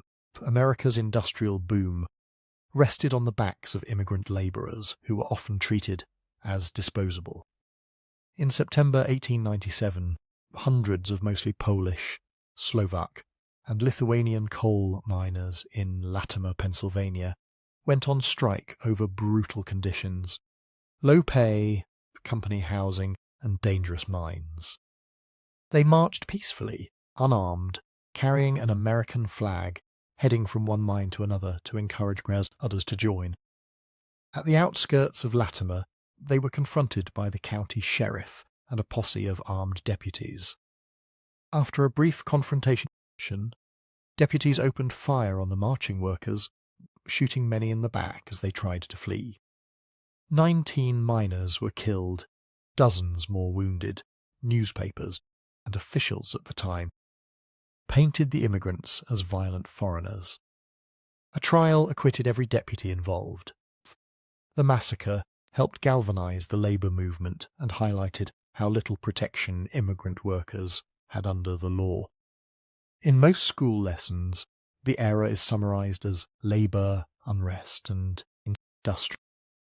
The image of deputies gunning down men walking with a flag rarely makes it into the chapter. 57. Bisbee Deportation, 1917. If you've ever been told labour disputes in America were just about strikes and negotiations, Bisbee, Arizona, says otherwise. In July 1917, more than 1,000 copper miners, many of them Mexican and Eastern European immigrants, went on strike for better pay and safer conditions. The mining companies called them radicals and traitors, especially with World War I underway. Business leaders and the sheriff organised a posse of about 2,000 armed vigilantes, many deputised on the spot. At dawn on July 12, they rounded up suspected Union men at gunpoint, forced them into a cattle pen, and made them board a long train of boxcars. 1,200 men were abducted, hauled across state lines, dumped in the New Mexico desert near Hermanus with little food or water, warned never to return. The federal government did nothing meaningful to punish the kidnappers. The message was clear. Step out of line, and you can simply be disappeared inside your own country. Battle of Blair Mountain, 1921. In school, you might hear that America is allergic to class warfare, but in West Virginia it turned into an actual war. In late August 1921, Thousands of coal miners, many wearing red bandanas, marched toward Logan County, fed up with company guards, scrip wages, and blacklists. They were met by sheriff's deputies, private mine police, and strikebreakers dug in on Blair Mountain, backed by machine guns and even private planes that dropped homemade bombs on miners' positions. For days, gunfire echoed across the hills in what became the largest armed labour uprising in US history. Finally, President Harding sent in federal troops and military aircraft. Facing the US Army, the miners laid down their weapons. Hundreds were indicted for treason and murder. Virtually no one from the coal companies faced consequences. The incident was buried for decades, reduced to a footnote instead of what it really was. A small civil war over whether workers had any rights at all. 59. Memorial Day Massacre of 1937. The phrase labour relations sounds calm and professional until you watch what happened on a Chicago field in 1937 on Memorial Day. Steelworkers and their families, including women and children, marched peacefully toward the Republic Steel plant. On Chicago's South Side, singing and carrying flags, they were met by a line of helmeted police officers. After a tense standoff, officers suddenly advanced, beating marchers with clubs and then opening fire. 10 people were killed, dozens wounded, many shot in the back while running away. Newsreels caught the whole thing on film. But major theatres refused to show the footage, and newspapers largely echoed police claims of a violent mob. Government investigators eventually called the shootings unjustified, yet no officer was convicted. Textbooks sometimes mention the Little Steel Strike as a tough moment in labour history, quietly skipping over the part where Chicago police gunned down workers on a holiday. Honouring the Dead, 60, Triangle Shirtwaist. Factory Fire, 1911. You might see the Triangle Fire mentioned as a tragic accident that led to safety reforms, but the word accident hides a lot.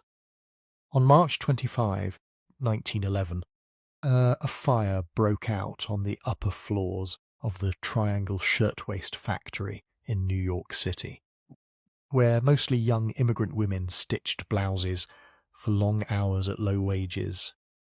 Exit doors were locked to prevent theft and unauthorized breaks, common practice. Fire escapes were flimsy and quickly collapsed under the weight of fleeing workers. Within minutes, people were trapped by smoke and flames. Some jumped from windows rather than burn alive. In the end, 146 workers died. Factory owners faced public outrage, but were acquitted of manslaughter, and later collected insurance money that exceeded their reported losses. The horror forced changes to fire codes and factory inspections. But the core scandal remains. These women died because locked doors and cheap construction were considered an acceptable cost of doing business. 61. Centralia Mine Disaster Cover-Up Claims, 1947. Coal mining disasters are often written off as tragic but unavoidable. Centralia, Illinois, tells a different story. On March 25, 1947, an explosion ripped through mine number 5, killing 111 miners underground. Families waited at the surface for days as bodies were slowly brought up. Investigations later revealed that federal mine inspectors had repeatedly warned about dangerous levels of coal dust and poor ventilation in Centralia. Those warnings were ignored or watered down under pressure from mine operators who didn't want expensive upgrades or reduced output after the disaster. Critics accused the government of bowing to industry and failing to enforce its own safety rules. Chief Federal Mine Inspector was eventually forced to resign, but the companies largely escaped serious punishment. In official narratives, Centralia is often framed as a reminder to improve safety, rather than a case where profit and political convenience were prioritized over 111 men coming home alive. 62. Monongah mining disaster, 1907. When people say, the worst mining disaster in American history, they rarely say where or who died. It was Monongah, West Virginia, in 1907. On December 6, a massive explosion tore through 2 coal mines owned by a Baltimore-based company. Officially, 362 miners were declared dead, but that number didn't include many undocumented immigrant labourers and child workers, whose names never made it onto company rolls. Entire families were wiped out. Italian, Polish, Slovak, and black miners working in some of the most dangerous conditions imaginable. Safety regulations were weak and lightly enforced, and ventilation and gas detection were often neglected. The company paid limited compensation and argued that reckless workers were to blame. Monongah helped spur early mine safety laws, but the uncounted dead, men and boys who didn't even make the casualty lists, are rarely mentioned. They vanished not only underground, but also from the official story of who built industrial America. 63. Ford Hunger March shootings, 1932. The idea of benevolent industrialists and company families doesn't hold up well outside Ford's River Rouge plant. In March 1932, during the depths of the Great Depression, thousands of unemployed workers organized a hunger march to Ford's massive Dearborn complex, demanding jobs, relief, and an end to brutal working conditions. As they approached the plant, Dearborn police and Ford's private security forces moved to block them. Tension escalated, tear gas was fired, and then police and guards opened fire with guns. 4 marchers died that day, a 5th later from injuries, and dozens were wounded. Company-friendly newspapers cast the marchers as communists and rioters, downplaying the fact that many were simply desperate for work and food. Henry Ford, whose image is often packaged as visionary industrial genius, refused to meet with organizers. Official histories of the auto industry tend to focus on assembly lines and innovation. The part where armed men shot starving workers in the street is usually left in the footnotes. Pullman strike federal crackdown, 1894. You were taught that the federal government stepped in during strikes just to keep order. The Pullman strike tells a rougher story. In 1894, workers at the Pullman Palace Car Company near Chicago walked out over wage cuts and high rents in company housing. Poor. The American Railway Union backed them with a massive boycott of trains carrying Pullman cars, snarling rail traffic nationwide. Railroad executives and business allies screamed mail obstruction and anarchy. President Grover Cleveland's administration rushed to court, sweeping injunctions against the Union, and then sent in federal troops to break the strike. Soldiers fired on crowds. At least dozens were killed or wounded in clashes around Chicago. Union leader Eugene Debs landed in jail for defying the injunction, and the Supreme Court later upheld this broad use of federal power against labor. Official stories often frame this as restoring order to the rails. They skip the part where the government chose corporate profits over workers' lives at gunpoint. 65. Herrin Massacre, 1922. Textbooks like clean narratives about unions as disciplined movements.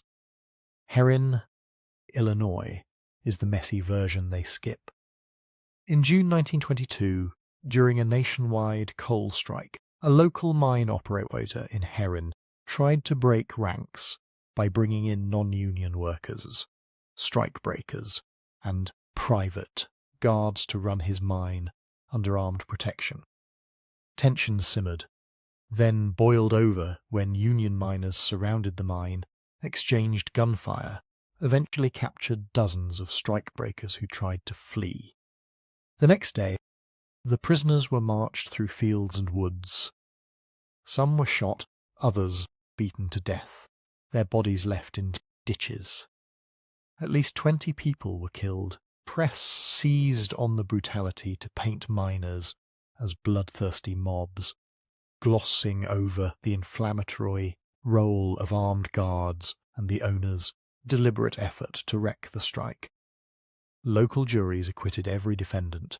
The Herrin Massacre became a cautionary tale, used against unions for decades, rarely examined as the product of a system that normalized violence on both sides. 66. The Palmer Raids, 1919 to 1920. When you hear about early 20th century Red Scarers, it can sound like a mood, not a police operation. The Palmer Raids were very real. In the wake of bombings and labour unrest after World War I, Attorney General A. Mitchell Palmer and a young J. Edgar Hoover launched sweeping raids on suspected radicals, anarchists, and immigrants. Federal agents and local police burst into meeting halls and homes across dozens of cities, arresting thousands. Often, without proper warrants, people were beaten, denied lawyers, and held in overcrowded jails. Many were targeted simply for being foreign-born or attending leftist meetings. Hundreds were deported on flimsy evidence. Courts later condemned the abuses, and even some mainstream newspapers turned against Palmer's crusade. But the raids had already done their job, crushing radical unions, intimidating immigrants, and normalizing the idea that national security could override basic constitutional rights whenever fear ran high. 67.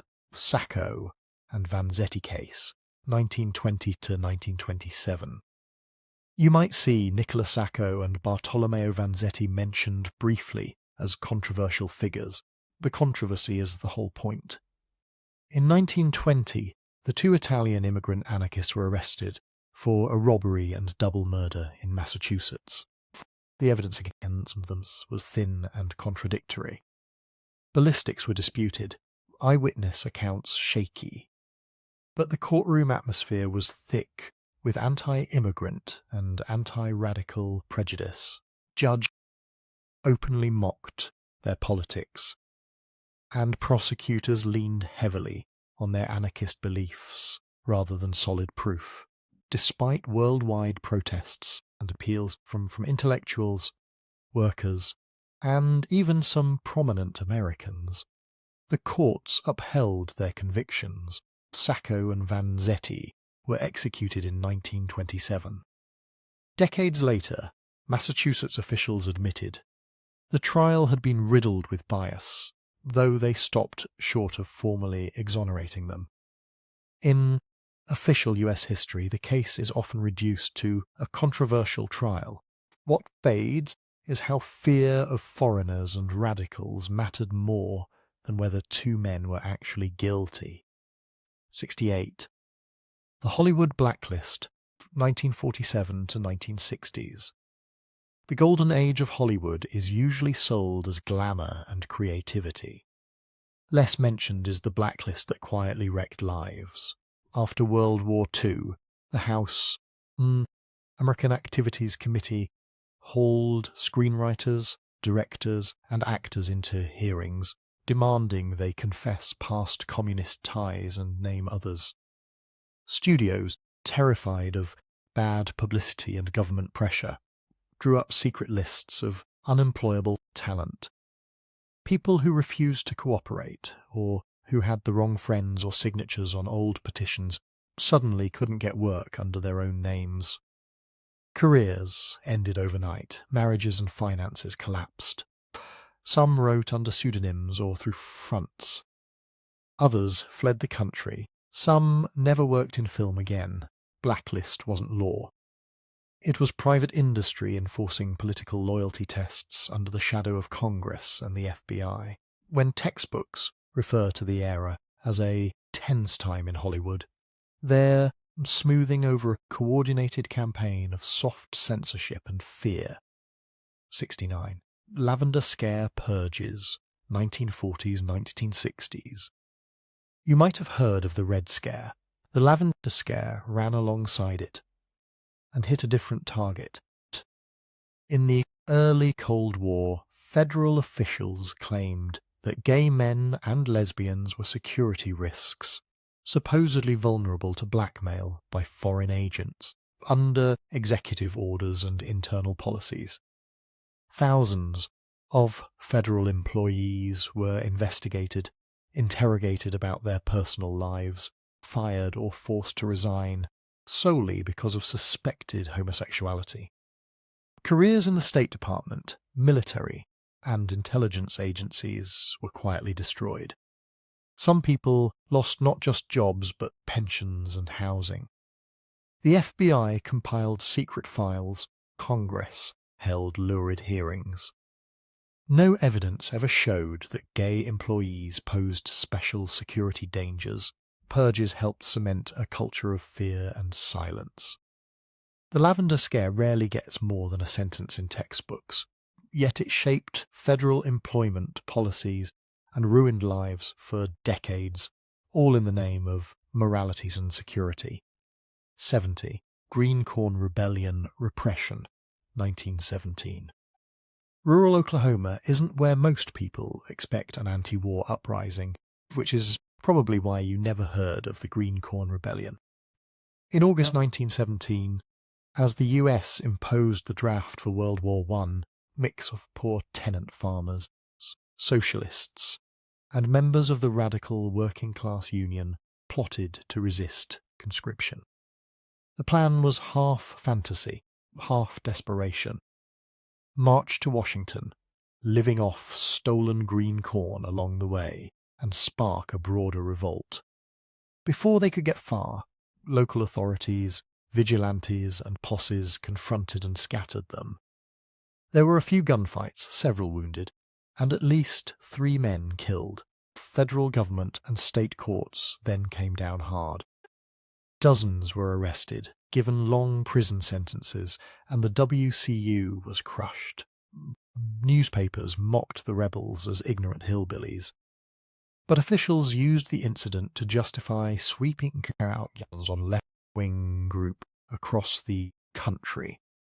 The tiny doomed march in the Oklahoma countryside became one more excuses to criminalize dissent.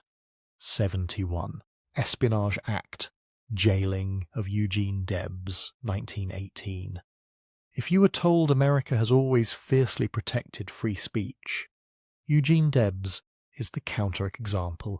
Debs, a long-time Labour leader and Socialist Party presidential candidate, gave a speech in 1918 criticising World War I and the draft. He didn't call for violence.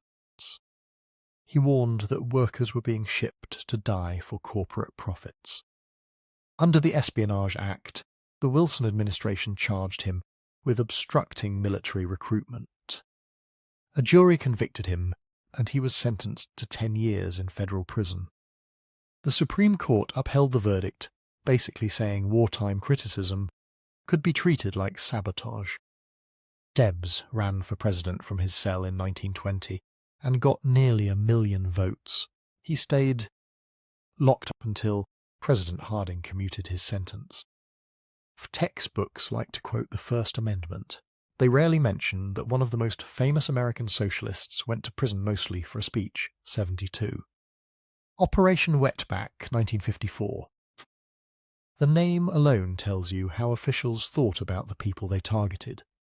In 1954, the US government launched Operation Wetback, massive deportation campaign aimed at Mexican migrants and Mexican Americans in the Southwest. Immigration officials, local police, and even military units swept up people in homes, fields, and workplaces. Documentation checks were often perfunctory or non-existent. US.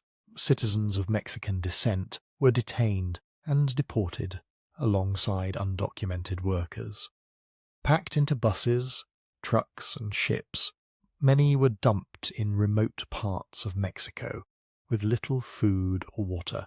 Some were left in the desert. Deaths from heat and exposure followed. The operation was framed as restoring law and order at the border. In practice, it was a racially targeted roundup that blurred citizenship, ignored due process, and treated human beings as disposable labour to be expelled when no longer needed. 73. Mexican repatriation drives, 1930s. During the Great Depression, when jobs were scarce and anger was easy, officials found a convenient scapegoat.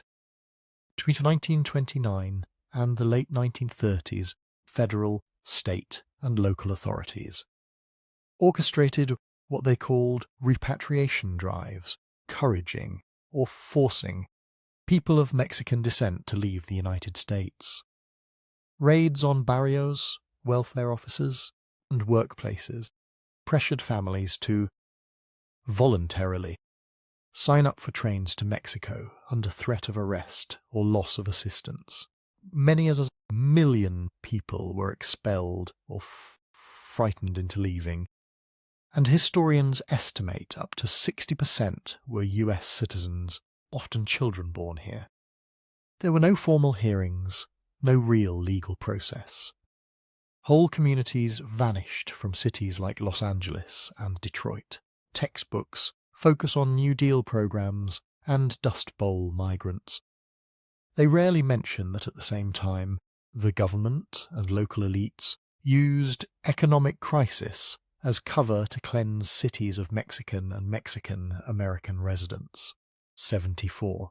Zoot Suit Riots, 1943. You might see jaunty photos of zoot suits in pop culture history, but not the violence that came with them.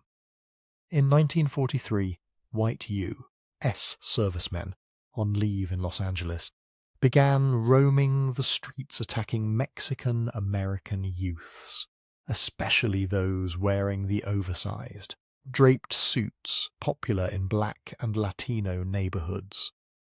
They dragged teenagers out of theaters and streetcars, beat them, stripped off their clothes, left them bleeding in the streets. Sailors and soldiers framed it as defending themselves from pachucos. They were the ones organizing hunting parties. Police mostly arrested the victims, charging them with disturbing the peace, while newspapers cheered the beatings as a clean-up of hoodlums. Military authorities finally restricted servicemen from entering the city, but almost no attackers faced consequences. In school, the Zoot Suit riots might get a sentence about racial tensions. The reality was a state-tolerated race riot where uniforms and badges protected the mobs. 75. Sleepy Lagoon Case, 1942 to 1944. Before the Zoot Suit riots erupted, Los Angeles authorities had already set the stage. In 1942, a Mexican-American youth named Jose Diaz was found dead near a reservoir nicknamed Sleepy Lagoon. Police rounded up dozens of young Mexican-American men with little more than rumour and prejudice as justification. Prosecutors painted them as a violent racial menace, leaning on stereotypes instead of solid evidence. The judge allowed mass trials, banned the defendants from sitting near their lawyers, and tolerated overtly racist commentary in court. 17 were convicted of murder or lesser charges. Meanwhile, the press used the case to fuel panic about Pachuco gangs, priming the public to see Mexican-American youths as inherently criminal. In 1944, an appeals court overturned the convictions, blasting the trial's bias and procedural abuses.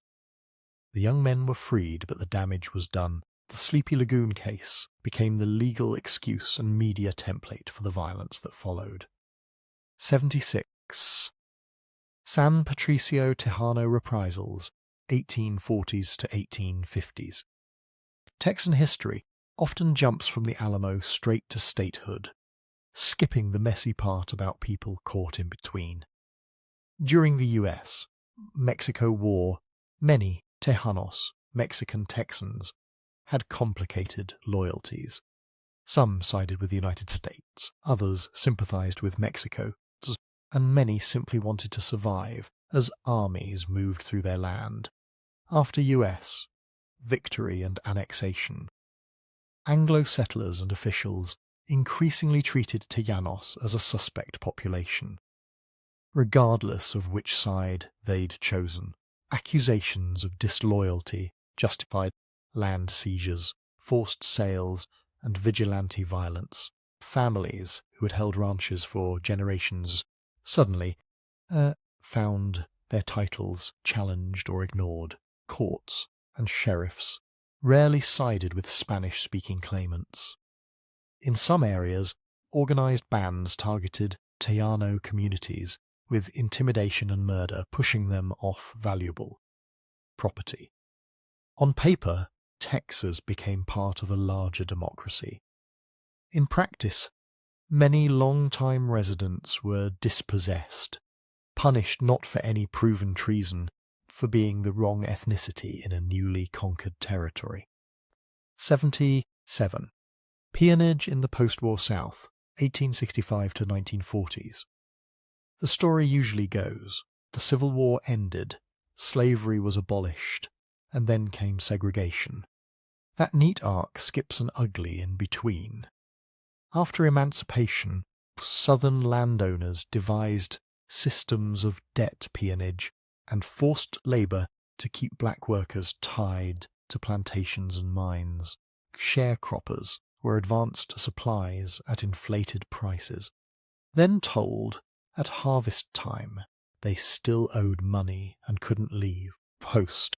Sheriffs arrested black men on vague charges like vagrancy, then leased them to private companies under convict leasing schemes. Others were literally kidnapped, beaten, and forced to work until debts, often fabricated, were paid. Local judges, deputies, businessmen cooperated to maintain a steady supply of cheap labour. Federal laws technically banned peonage, prosecutions were rare, and usually local officials closed ranks. This wasn't just economic hardship, a shadow system that recreated key parts of slavery under new names well into the 20th century, while textbooks jumped straight from Appomattox to Jim Crow signs. 78. Convict leasing system, 1865 to 1920s. Abolishing slavery didn't end forced black labour. It changed the paperwork. After the Civil War, Southern states invented convict leasing system where prisoners, overwhelmingly, black men arrested for crimes like vagrancy or speaking too boldly, were rented out to private companies, railroads, coal mines, turpentine camps, and plantations paid states and counties for this captive workforce. The government made money, businesses got nearly free labour, and guards had no incentive to keep anyone alive. Mortality rates were higher than under slavery because leased prisoners could be replaced for a fee. Beatings, starvation, and torture were routine. Children were locked into this system too. Officially, this was punishment for crime. In reality, it was a legal workaround to re-enslave black people and rebuild the Southern economy on their backs. 79. Slocum Massacre, 1910. In a sleepy corner of East Texas, rumors turned into a massacre that the state tried to erase. In July 1910, whites in and around the community of Slocum spread stories that black residents were arming for an attack. There was no evidence, but armed white posses began hunting black men, women, and children across the countryside. Survivors later described people shot in fields, pulled from homes, and killed as they fled. Official reports admitted maybe a dozen dead. Locals whispered of scores, possibly hundreds. No white attacker was convicted. Authorities quickly blamed race trouble and moved on. The black community was shattered, land was abandoned or taken, and Slocum's story nearly vanished from public memory. For decades, even Texas historians treated it like a rumor. 80. Springfield Race Riot, 1908. Abraham Lincoln's hometown likes to celebrate its connection to emancipation, not what came after. In August 1908, in Springfield, Illinois, white residents exploded in violence after rumors that 2 black men had assaulted white women. One accusation was later recanted. Another suspect was moved from town for safety. Mobs didn't care. They lynched at least 2 black men, burned black neighborhoods, looted businesses, and drove families out at gunpoint. The National Guard eventually restored order, but the damage was done. The brutality in the land of Lincoln shocked black and white reformers who'd believed the North was safer. The outrage helped spur the founding of the NAF the next year, a national civil rights organization born partly from the ashes of a Midwestern pogrom. 81. Chicago Race Riot, 1919. Chicago's version of the Red Summer started at the beach. In July 1919, a black teenager, Eugene Williams, drifted on a raft into the Whites' only area of Lake Michigan. White men threw rocks. He drowned. Black witnesses identified the attackers. Police refused to arrest them and instead detained a black man. Tensions that had been building over housing, jobs, and migration exploded. For nearly a week, white mobs invaded black neighborhoods, burning homes and beating residents. Some black groups fought back. 38 people were killed, hundreds injured, and thousands left homeless. Afterwards, city leaders commissioned reports and created buffer zones instead of integration. The riot hardened segregation in Chicago's politics and housing for generations. 82. Detroit Race Riot, 1943, while wartime posters boasted unity and freedom. Detroit was busy tearing itself apart. In June 1943, resentment over housing shortages, job competition in defense factories, and overcrowded black neighborhood boiled over. Fights on Belle Isle between groups of black and white youths escalated into citywide chaos. Rumors spread. False stories about rapes and killings, fueling revenge attacks. White mobs stormed into black districts, dragging people off streetcars, turning cars, and beating residents. Black groups retaliated in some areas, but most victims were black. The official toll: 34 dead, mostly African American, with thousands arrested. Federal troops rolled into a major industrial city not to fight fascists, but to suppress a race riot the government's own housing and employment policies had helped create. 83. Beaumont Race Riot, 1943. The war boom turned Beaumont, Texas, into a shipbuilding hub and a tinderbox. Black workers arrived for good-paying jobs, but segregation, unequal wages, and cramped black housing bred resentment among white workers. In June 1943, a white woman's accusation of rape by a black man, never substantiated, became the spark.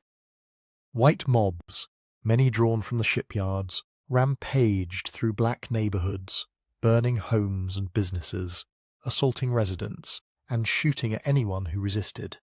Police stood aside or joined in. Martial law was declared, but by then large portions of the black business district lay in ruins.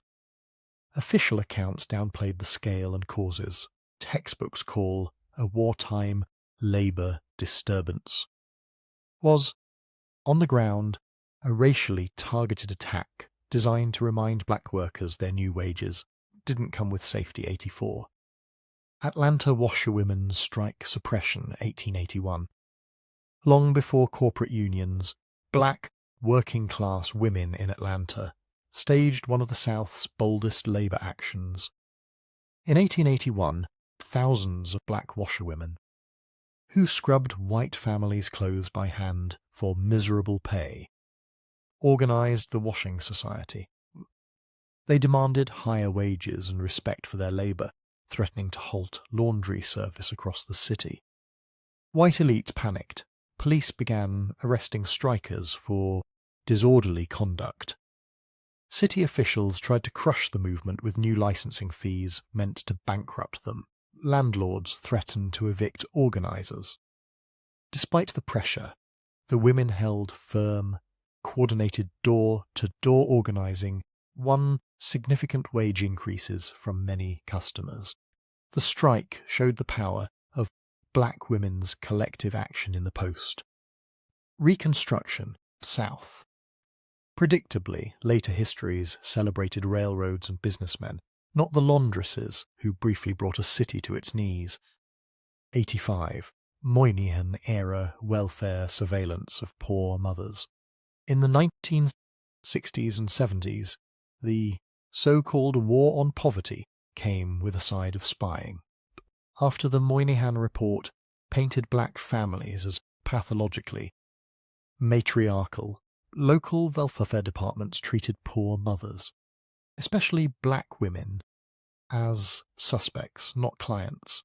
Caseworkers conducted midnight raids on apartments, checking closets and under beds for men's shoes or razor blades.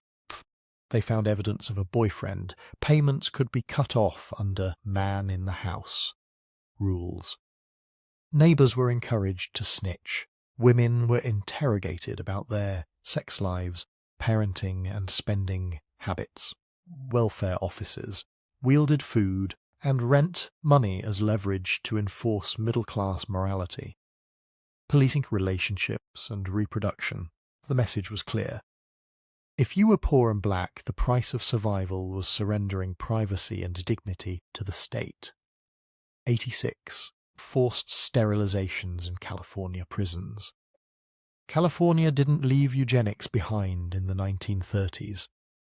It carried it into the 21st century. Between the late 1990s and 2010s, doctors in California women's prisons sterilized hundreds of inmates, mostly black and Latina women, through tubal ligations and other procedures. Officially, coercion was banned. In practice, incarcerated women reported being pressured during childbirth, told the surgery was medically necessary, or asked to sign consent forms while in pain or under anesthesia. Some only learned later they could never have children again. Investigations found that prison doctors targeted women they deemed likely to reoffend, have too many children, echoing classic eugenic logic. The state eventually admitted violations of policy, passed new laws, offered small compensation, but no one faced serious consequences. For the women, the punishment never ends. It's written into their bodies. 7. Willowbrook hepatitis experiments on disabled children. On Staten Island, New York, place parents were told would care for their disabled children. Willowbrook State School became infamous for neglect and abuse. Before that, it was a government-funded laboratory. From the 1950s into the 1970s, researchers intentionally infected intellectually disabled children with hepatitis to study the disease. Plus, some were fed extracts made from the feces of infected patients. Others were exposed through injections. Parents were often told participation might help their child get a spot in the overcrowded institution. Hardly a free choice. Children couldn't consent at all. Doctors argued the kids would likely catch hepatitis anyway. because conditions were so unsanitary. Instead of fixing the conditions, they turned the filth into a research opportunity, using disabled children as disposable data points. 88. Fernald School Radiation Oatmeal Study. At the Walter E. Fernald State School in Massachusetts, breakfast came with a hidden ingredient: crowd. A host. In the 1940s and 50s, researchers from MIT, backed by the Atomic Energy Commission and Quaker Oats, ran nutrition experiments on boys labelled feeble-minded. They set up a science club, promising extra food, trips, and special attention. The boys were never told the cereal and milk they ate were laced with radioactive tracers. Parents got vague consent forms mentioning dietary studies, not radiation. The goal was to track how the body absorbed calcium and iron, treating institutionalized children as convenient test material decades later. When the experiments came to light, survivors described feeling betrayed twice. First by the institution that confined them, then by scientists who saw them as bodies to dose, not people to protect. 89. Prison radiation experiments on inmates. During the Cold War, American prisons doubled as test sites. From the 1940s through the 1960s, researchers exposed inmates in places like Oregon and Washington State to high doses of radiation. Men were recruited with promises of small payments or sentence reductions, told they were helping science. Many weren't clearly informed about the risks, or that the doses exceeded typical medical exposure. Testicles were targeted in some studies to see how sperm and hormones responded to radiation, with long-term sterility and cancer risks brushed aside. Work was framed as voluntary research. But in a locked environment, where refusal could mean retaliation or loss of privileges, choice was an illusion. The government got data on radiation effects. Prisoners got damaged bodies and little recognition that they'd been used as expendable subjects. 90. Operation Big Buzz. Mosquito warfare tests. In the 1950s, the US military wondered how to turn insects into weapons, so they tried it on American soil.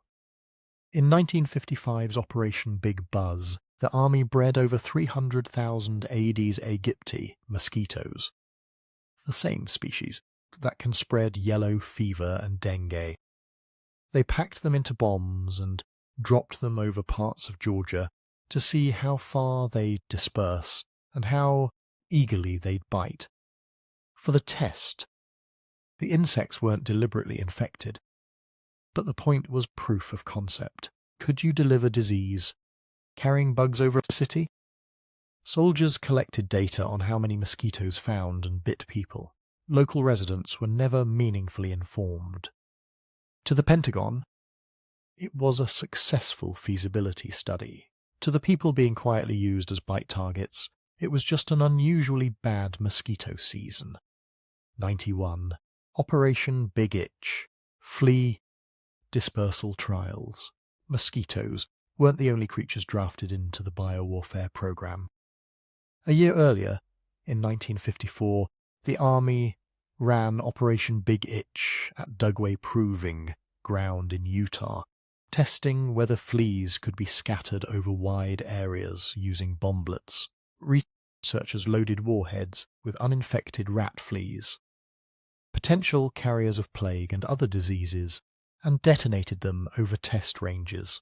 First, they studied how well the fleas survived the blast, how far they travelled, and how readily they jumped onto animals placed in the field.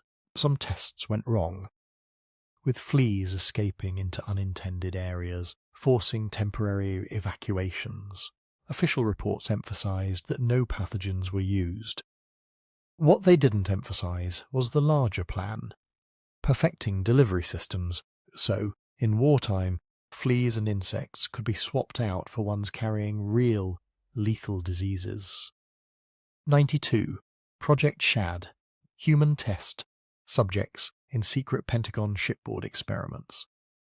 In the 1960s, the Pentagon wanted to know how well Navy ships and crews would survive chemical and biological attack. Instead of simulations, they ran Project Shad. Hundreds of sailors were exposed to aerosolized compounds, nerve agent simulants, biological stand-ins, then actual nerve agents in some related tests, without being told what was happening. Crews were ordered on deck while clouds drifted over them, then sent below to see how the attack penetrated ventilation systems. The military later claimed the substances were harmless or low risk. Decades on, veterans developed cancers, respiratory illnesses, strange neurological problems, and couldn't even prove what they'd been dosed with, because the tests were classified. Many only learned they'd been human guinea pigs when documents were declassified in the 1990s and 2000s. 93. Cambridge Hospital radiation studies on uninformed patients. In the 1950s and 60s, patients at hospitals tied to Harvard and MIT were enrolled in treatment and diagnostic studies that hid a crucial detail: radiation. At places like Massachusetts General and the now closed Cambridge Hospital, people with everything from arthritis to cancer were injected with or fed radioactive isotopes, so researchers could track organ function. Consent forms were vague if they existed at all. Many patients were poor, elderly, or mentally ill, trusting doctors who chose not to spell out long-term risks. Only when federal investigations in the 1990s dug through dusty files did families learn their relatives' care had doubled as Cold War radiation research. 94. The Battle of Matewan's bloody aftermath and war on miners.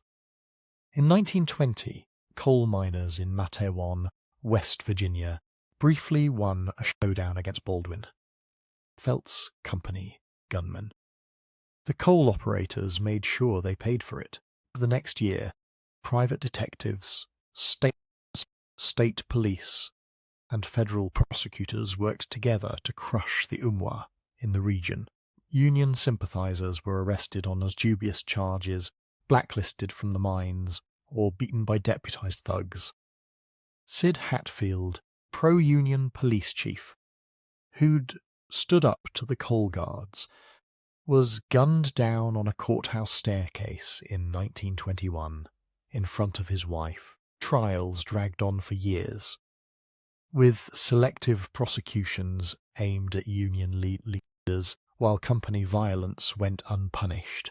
Message to Appalachian miners was unmistakable: challenge coal power, and the state will line up against you. 95. Greensboro Massacre. When justice looked the other way. On November 3, 1979, in Greensboro, North Carolina, anti-Klan and anti-racist marchers gathered for what they called the Death to the Klan rally. Convoys of Ku Klux Klan members and American Nazis arrived, pulled out guns, and opened fire in broad daylight. 5 activists were killed, many others wounded. Police had mysteriously withdrawn from the area minutes before the shooting, despite prior intelligence that violence was likely. 2 criminal trials ended in acquittals by all-white juries, even with video of the attacks. Only in a later civil suit did a jury find the city, police and Klan jointly liable. Official textbooks tend to skip the part where open racists murdered protesters on camera and still walked free. 96. Orangeburg and Hamburg. Erasing Reconstruction terror in South Carolina. If you want to know how black political power after the Civil War was strangled, look at South Carolina. In Hamburg in 1876, black militia unit was surrounded by white paramilitaries. After a standoff, several black men were captured and executed, bodies left as a warning. That same year and after, red shirts used open terror to keep black voters from the polls.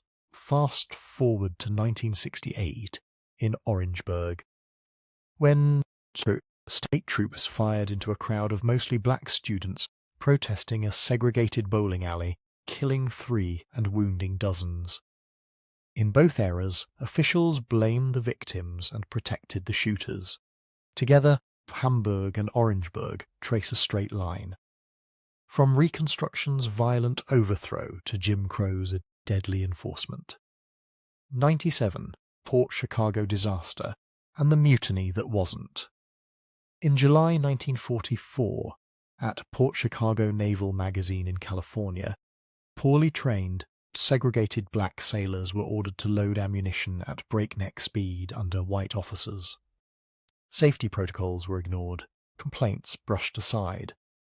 One night, 2 massive explosions obliterated the pier, killing 320 men, most of them black sailors, afterward.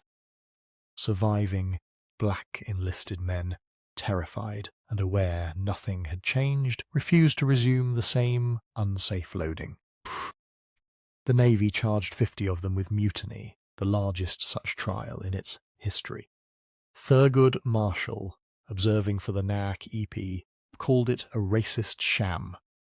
All were convicted, sentences later quietly reduced, but the mutiny label stayed. The disaster helped push the Navy toward desegregation, while the men who protested for their lives remained branded criminals. 98. Fort Lawton's frame-up of black soldiers. In 1944, at Fort Lawton in Seattle, drunken brawl between American soldiers and Italian peons ended with one Italian found lynched in a ravine. The army needed culprits and chose an easy target. 28 black soldiers were court-martialed in what became one of the largest trials of World War II. They faced an all-white panel, a rushed investigation, missing evidence, prosecutor later revealed to have suppressed exculpatory facts. 20. 3 were convicted, some serving years in prison, all leaving with ruined records. It wasn't until the 2000s that historians uncovered the miscarriage of justice. The army apologized, convictions were overturned. Decades after the men had lived and died under a manufactured stain. 99. Philadelphia, 1981. Move siege, prelude. A dry run for bombing a black radical neighborhood. Before the infamous 1985 bombing of Move, Philadelphia had already shown how far it was willing to go. In 1978, police laid siege to Move's communal house in Powelton Village. Hundreds of officers, sharpshooters on rooftops, water cannons, bulldozers. 1 officer died in the chaotic crossfire. 9. Move members were charged with his murder and hit with decades-long sentences, despite disputed ballistics and conflicting testimony. The city destroyed their home, labelled the group subhuman and primed public opinion to see them as less than citizens. By 1981, the hostility was baked in. The 1985 bombing didn't come out of nowhere. 100. The Moores Ford lynching, post-war massacre no one could solve. On July 25, 1946, in Walton County, Georgia, 2 black couples, George and May Murray Dorsey, Roger and Dorothy Malcolm, were pulled from a car near Moores Ford Bridge by a white mob. They were tied up, shot dozens of times, and left in a ditch. This was after World War II, after Roosevelt, with one of the victims a veteran in uniform. The FBI investigated. Hundreds were questioned. Local whites closed ranks, and no one was ever indicted. Politicians called it shocking, then moved on. The case became known as America's last mass lynching. Unsolved not for lack of clues, but for lack of will.